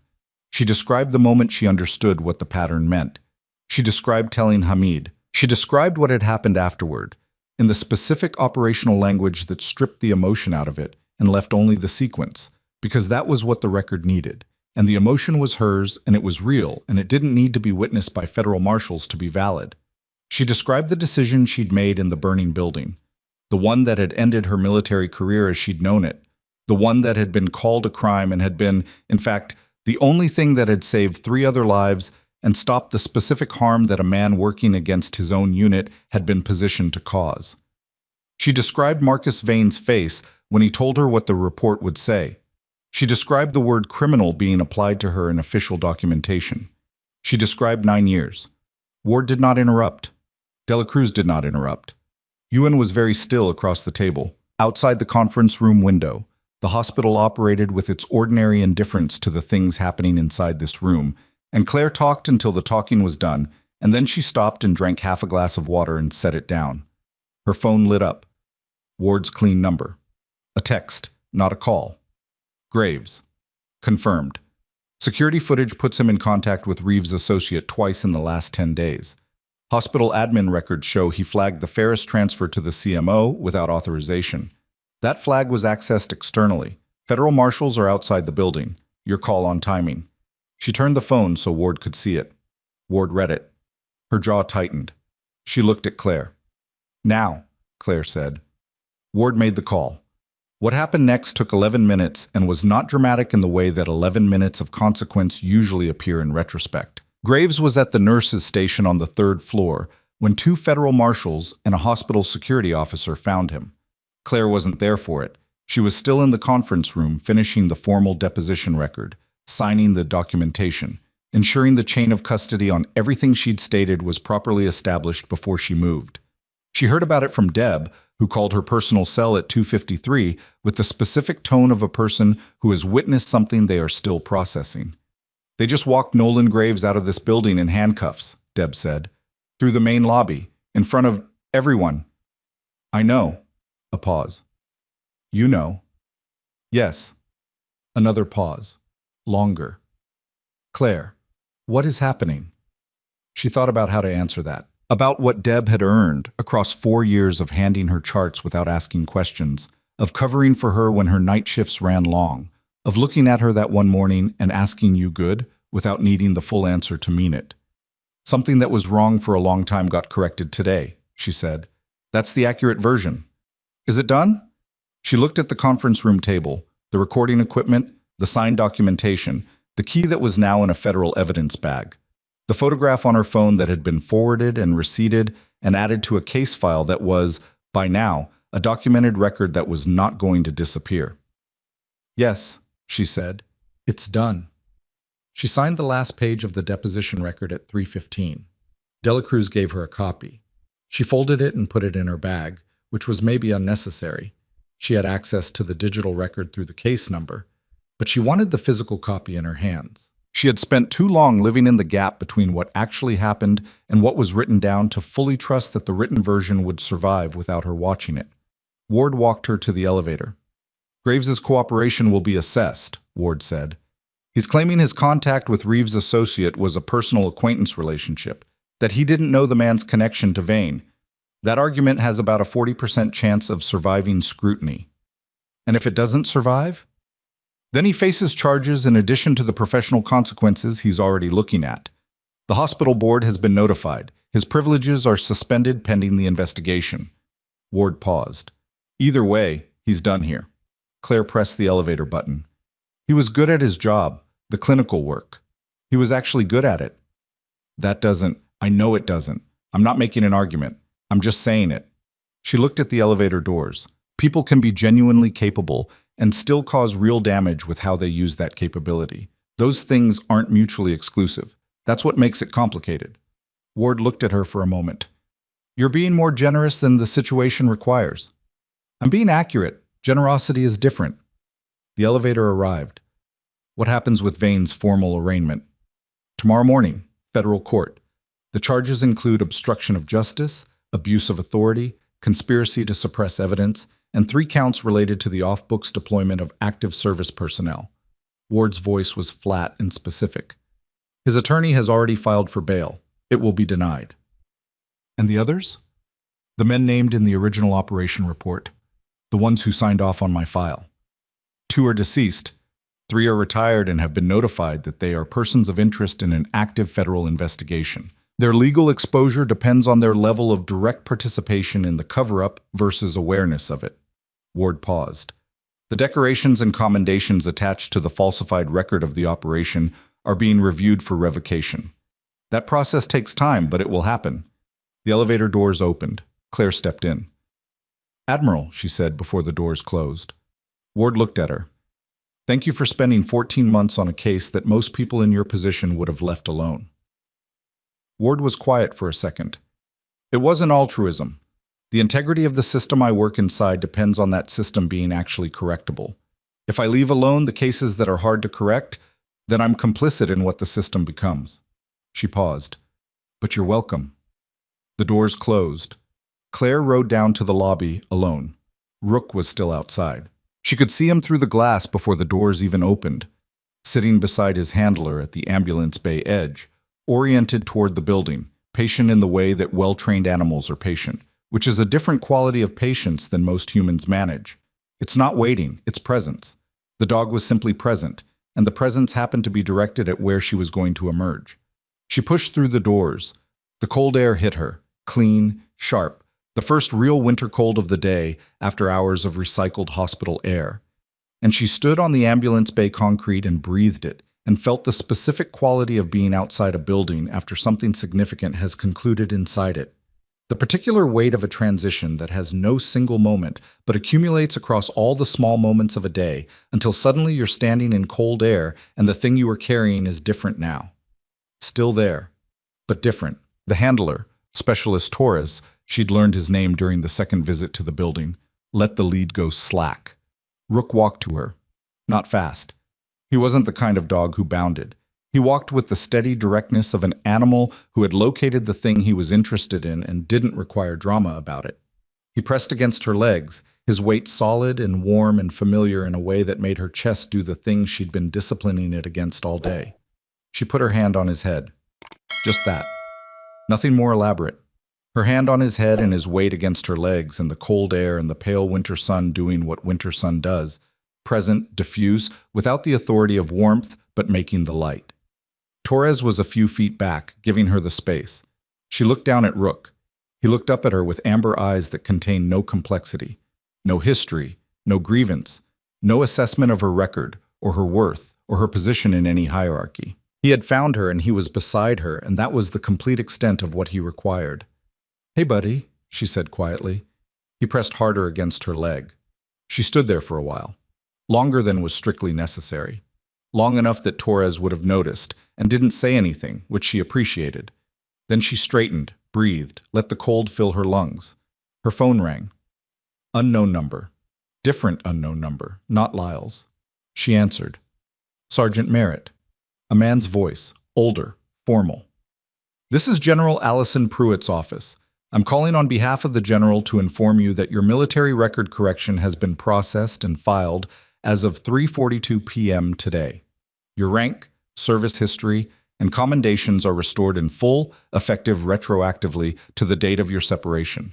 You will receive formal documentation by secure courier within 72 hours. She said nothing for a moment. "Miss Merritt?" "Yes," she said. "I'm here. Thank you." The General would like to extend a formal apology on behalf of the United States Army for the failure of its internal processes to protect a member of its service from a miscarriage of, "Tell the General I received the message." She said it without edge, just the complete sentence, exactly what she meant. "Thank you." She ended the call. Torres was politely examining the sky. She put the phone in her pocket, looked at Rook, thought about the word retroactively, applied to 9 years, to every shift she'd worked under a borrowed version of her own name, to every correct call made by a person the official record had called something else. The law was saying the 9 years hadn't happened the way they'd been recorded, but they had happened. Every night shift, every patient, every moment of being spoken to like she was furniture, every moment of building the record when no one was listening, every year of carrying a stone in her chest that was now being described in federal documentation as a wrongful conviction. All of it had happened. No retroactive correction changed the fact that it had been real. She had a complicated relationship with that. She expected she always would. But she was also standing in cold air with her hand on a dog she'd trained and a record that was now true and a name that was hers again. And complicated wasn't the same as unbearable. She had a long history of knowing the difference. She went back inside. Ward found her near the elevator at 4:20, holding 2 cups of coffee from the hospital's ground floor cafe, one of which she held out to Claire with the specific pragmatism of a person who understood that the end of a significant event doesn't mean anyone stops needing caffeine. Claire took it. "I have something to discuss with you," Ward said. "Formally. It can wait until tomorrow if—" "Say it now." Ward looked at her. "The Army's Combat Medic Training Program, the advanced certification track that feeds into Special Operations Medical Support, is losing its program director at the end of next quarter. Retirement. The position requires someone with combat medicine experience, clinical currency, and the specific operational background to teach decision-making under field conditions, not just protocol, the kind of judgment you can't get from a textbook." She paused. "I submitted your name 3 weeks ago, before last night, based on what I already knew about your record." Claire looked at her coffee cup. "The program is based out of Fort Caldwell. 4-day weeks. You'd be able to maintain your clinical hours if you wanted to. The post has an attached medical facility. The position is civilian contractor, not military, which means it's your choice in a way that your service wasn't always your choice." Ward waited. "You'd be training the next generation of people who do what you did in that building 8 years ago. The ones who'll be in the field when everything goes wrong and someone has to make the call." The lobby noise moved around them. 2 floors up, Deb was managing the 4 p.m. shift transition.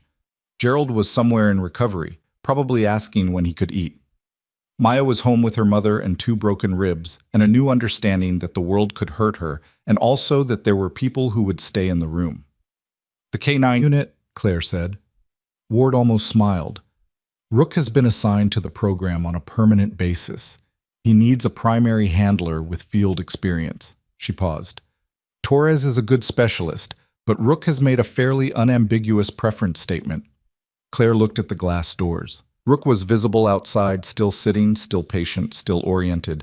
She thought about what she'd told Ward earlier, that she wanted to keep doing the work. The nursing, the clinical reality of it, the daily unglamorous effort of keeping people alive through competence and attention, and the willingness to build the record when nobody was listening. She had meant that, and she still meant it. But she also thought about the young medic in Ferris's bay, competent and uncertain, running the calculation on what he was allowed to do. She thought about what it would have meant for him to have been trained by someone who could tell him, not from a textbook but from the specific weight of experience, that sometimes the correct call and the sanctioned call are different, and you have to know which one is which, and the way you learn to know is from someone who has lived inside that difference. Yes, she said. Ward nodded once. I'll have the formal offer documentation sent with the record correction. I'll need to give Crestwood adequate notice. Of course. And I'm finishing this week's shifts. I expected nothing less. Ward's tone was dry but not unkind. She drank her coffee. Then she said more quietly, for what it's worth, and I understand it may not be worth much coming from someone on the institutional side of this, I think you handled today with more integrity than most people would have managed. Claire considered that for a moment. I just did what needed doing. That's usually how integrity works. She didn't have an answer to that, so she didn't give one. They stood in the lobby drinking bad hospital coffee while the afternoon moved around them, and that was enough. Marcus Vane was arraigned the following morning at 8:45 a.m. in federal court. The proceedings were covered by 3 national outlets and every military affairs publication with a correspondent in the region. The charges were read in full: obstruction, abuse of authority, conspiracy, the 3 counts related to off-book service personnel. And the bail application was denied on the grounds that the defendant represented a flight risk with the means to act on it. He was remanded to federal custody pending trial. His attorney gave a statement on the courthouse steps that contained the words, false accusations, and politically motivated and look forward to full exoneration, which is what attorneys say when they have a case they cannot win and need to buy time for the client to make peace with the shape of what's coming. Claire was not at the courthouse. She was at Crestwood General, running the morning medication reconciliation on the post-op ward because there was a staffing gap, and she knew how to do it, and it needed doing. She heard about the arraignment from a resident who came in at 9 with his phone in his hand and the expression of someone who had just read something significant. Did you see this? He said, holding the phone toward her. She glanced at the screen. Vane's name in the headline, his photograph beside it, the formal military portrait, the decorated chest, the expression of a man who had spent decades being told that his authority and his integrity were the same thing. Yes, she said. I saw it. Apparently it's connected to something that happened here a few nights ago, the military patient. The post-op reconciliation needs to be done before attending rounds at 10. He blinked. Right, yeah. She handed him the clipboard. She was practical like that. She had always been practical like that. It was not the most emotionally legible quality in a person, and she knew it. Knew that the people around her sometimes wanted the visible reaction, the moment that confirmed they were all interpreting the weight of the same event together. She couldn't always give them that. The significant things happened inside her and were real in there. And what showed on the outside was the next task, the next correct action, the next patient who needed someone to stay in the room. It wasn't coldness. It was the specific shape of a person who had learned that falling apart cost other people something, and had decided a long time ago to keep the falling apart private and the functionality public. She knew it wasn't always healthy. She was working on the distinction. Graves's suspension became a termination 4 days later, when the hospital board completed its preliminary review and determined that his conduct, both the operational negligence regarding Ferris's medication and the confirmed contact with persons involved in a federal criminal enterprise, constituted a fundamental breach of his professional obligation.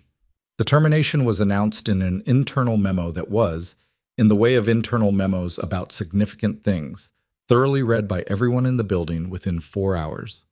Deb found her in the break room. Graves is gone, Deb said. I know. Are you? Deb stopped, started differently. How are you doing? Claire looked at her coffee. The real question underneath the surface question was something like, I know something happened that I don't fully understand, and you're in the middle of it, and I don't know if you're okay. Deb was decent enough to ask without requiring a full accounting. I'm okay, Claire said, and then because Deb deserved more than a deflection, I'm actually okay, not just saying it. Deb sat down across from her. The military people who were here. The Admiral. Yes. And the thing with Graves. Yes. And you're leaving. Claire looked up. You've been putting in extra shifts, Deb said. You only do that when you're transitioning out and you don't want to leave a gap. Her expression was not accusatory, just accurate. Where are you going? Fort Caldwell, training program. She paused. Combat medic instruction. Deb was quiet for a moment, absorbing this. Then, that's what you should be doing. I know. I mean it. You've been... Deb stopped. Claire waited. Deb was choosing her words with care, which was unusual for her. You've been good here. You've been better than good here. But you've also been... She paused again. Too much for this place. In the way that some people are too much for wherever they are. Not because they're difficult, but because the container is too small. She looked at her hands. I don't know what happened 9 years ago. I suspect I'm not cleared to know. But whatever it was, you were waiting to get back to your real size. And now you are. Claire sat with that for a longer moment than she'd expected to need. I'm going to miss this floor, she said. And meant it. You're going to come back for in-service training sessions, and I'm going to put you to work, Deb said. Don't think retirement means anything. Her last shift at Crestwood General was a Thursday night, because all her shifts were Thursday nights, and she ran it the way she'd run every other one, completely, without shortcuts, with the particular attention of a person who understood that being present for the last time was not different from being present for the first time, because the patient in front of you never cares which one it is. She discharged 3 patients, caught a lab value that the night resident had missed, helped an elderly man with no family in the city understand what his discharge paperwork meant in plain language instead of medical language, because the medical language was accurate and the plain language was true, and he needed the truth more than the accuracy. She drank 3 cups of bad coffee. She watched the sky do its 4 a.m. shift from black to the quality of darkness that isn't quite black anymore. At 6:50 a.m., she clocked out for the last time. Her locker was already cleared. She'd done that the night before, quietly, between tasks, the way she did things that were significant. The badge was on the shelf. She picked it up, looked at it. C. Merritt, RN. The photo where she was mid-thought. She kept it. She wasn't sure why and didn't interrogate the reason too hard. Some things you keep because they're part of the record of who you were in a specific place during a specific time, and the record matters even when the time is over. Deb was at the nurse's station. Didn't say goodbye. They'd already done that, in the break room, in the specific, understated way of 2 people who are not performative about the things that matter to them. She just looked up when Claire passed and gave her a short nod that contained everything it needed to contain. Claire nodded back, walked out. The morning was cold and clear, the kind of clarity that happens after a front has passed and the air has been scoured and everything has a specific sharp edge to it. The parking lot was wet from overnight rain. The sky was pale and high and moving, clouds at altitude, fast, the kind of morning sky that looks like it's going somewhere. She stood beside her car. Her phone rang. Ward. The evidentiary record was presented in a pretrial hearing this morning, Ward said. Vane's legal team attempted to challenge the chain of custody on the safe deposit box contents. The challenge was denied. The recording from the box was admitted in full. The recording alone is the case. The recording alone is the case, Ward confirmed. His attorneys are in discussions about a potential plea. We'll know within the week. She leaned against the car. And the others? The retired officers?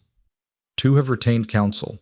The 3rd issued a statement through his attorney acknowledging awareness of irregularities in the reporting process and expressing willingness to cooperate. Ward paused. That cooperation will be considered in whatever follows. What about the commendations, the ones attached to the falsified report? Revocation proceedings are underway. They'll be stripped from the record. The commendation that should have been yours. Ward paused. That's something I want to discuss when you report to Fort Caldwell, formally, with the appropriate personnel present. She understood what that meant. She let it sit rather than addressing it directly, because the distance between understanding something and being ready to receive it is real, and she was allowed to take it at her own pace. 1 week, she said. I'll be at Fort Caldwell in 1 week. Rook will be waiting. She ended the call, looked at the sky. There is a particular quality to the end of something long. Not the clean severance of a single event, not the relief of a door closing on something finished, but the stranger experience of realizing that the weight you've been carrying has not disappeared. It has changed form. You still carry it. You always will. The 9 years don't unhappen because a record is corrected. Hamid doesn't come back because a man in custody has stopped being able to protect himself from the truth.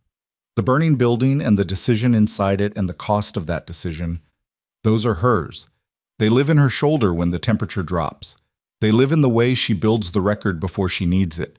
They live in the specific posture she had stopped using and has now quietly resumed. What changes is not the weight. What changes is what the weight is made of. It used to be made of injustice, of a lie with institutional authority behind it, of being called a criminal by the people who should have called her right. That gave the weight a specific quality of wrongness, of being foreign to her, of being something imposed.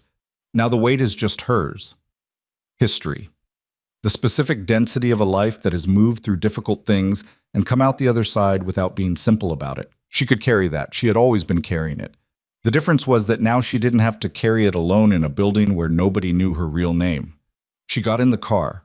The drive out of the city toward Fort Caldwell took most of a morning, past the commercial districts and the residential streets, and the river road with its long sight lines, past the edge of the city where the density thinned and the land opened up and the sky got bigger. She drove with the window cracked because she wanted the cold air and the noise of it, the physical sensation of moving through space at speed, which is a thing that helps when the inside of your head is very full. She thought about Deb's word, container. She thought about every correct call made inside a container that was too small for it.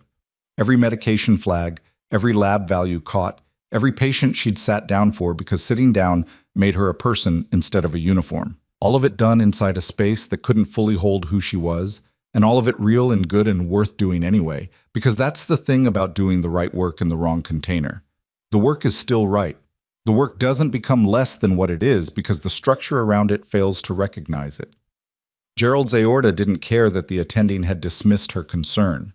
Maya's ribs healed at the pace ribs heal, regardless of what Graves thought of her standing in a corridor. She had mattered in that building, in every building before it, even when it wasn't acknowledged, even when the record said something else. Especially then. That was the thing she wanted to teach. The thing no textbook gets right and no protocol captures. That you do the correct thing not because someone is watching and not because the hierarchy will reward you, but because the person in front of you is real and their life is real, and your competence is the only thing standing between them and a worse outcome. You build the record not because you know it will vindicate you, but because the record is what truth looks like when someone finally decides to look. You stay in the room when the room is difficult, not because you are fearless, but because leaving costs something you're not willing to spend. She had been trying to be small for 9 years. Not invisible, small. Taking up exactly as much space as was necessary and no more. Moving through institutions without leaving marks. Keeping her name out of conversations she knew she could have led. She had thought of this as survival. She understood now that it was also practice. Without intending it, she had been practicing the specific discipline of a person who knows that their value doesn't require external confirmation to be real. She had done the right thing in the burning building. She had done the right thing in the hospital corridor at 3 a.m. The record had been wrong about her for 9 years, and she had been right about herself the entire time, and there is something in that. Not comfort exactly, but something foundational, something that doesn't break. Fort Caldwell's outer gate appeared on the horizon. She pulled up to the checkpoint and stated her name, her real name, the full one, and watched the guard verify it against his list and wave her through. Rook was on the training ground inside the wire with Torres. She could see them from the approach road, the dog working a scent trail, head down and purposeful, and the specialist watching with his arms folded and the expression of a good handler who knows when to let an animal work. She parked. Got out. Rook's head came up before she closed the car door. Torres looked over and, recognizing the situation, unclipped the lead. The dog crossed the distance at a run, the only time she'd seen him actually run. No careful, steady walk, just the flat-out extension of an animal who had been oriented and patient and present for long enough and was done being measured about it. He hit her at mid-chest level, both paws up for exactly 1 second before she got her balance, and then he dropped and pressed against her side and looked up at her with those amber eyes that had no complexity in them at all. "Yeah," she said. Her voice came out different than she'd planned. I know. She put her hand on his head. Torres arrived at a respectful distance. He was young. She'd clocked that the first night. But his professionalism was genuine, not performed. "He's been like this since he got back to the unit," he said. "Just oriented toward wherever you weren't."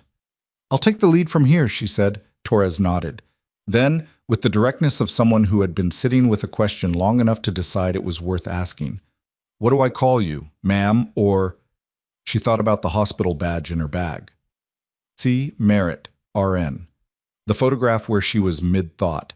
She thought about the badge Ward had shown her in the corridor, with her rank and her real name, and how it had felt to see her own face staring back at her from something official that told the truth. "Claire," she said. "Just Claire."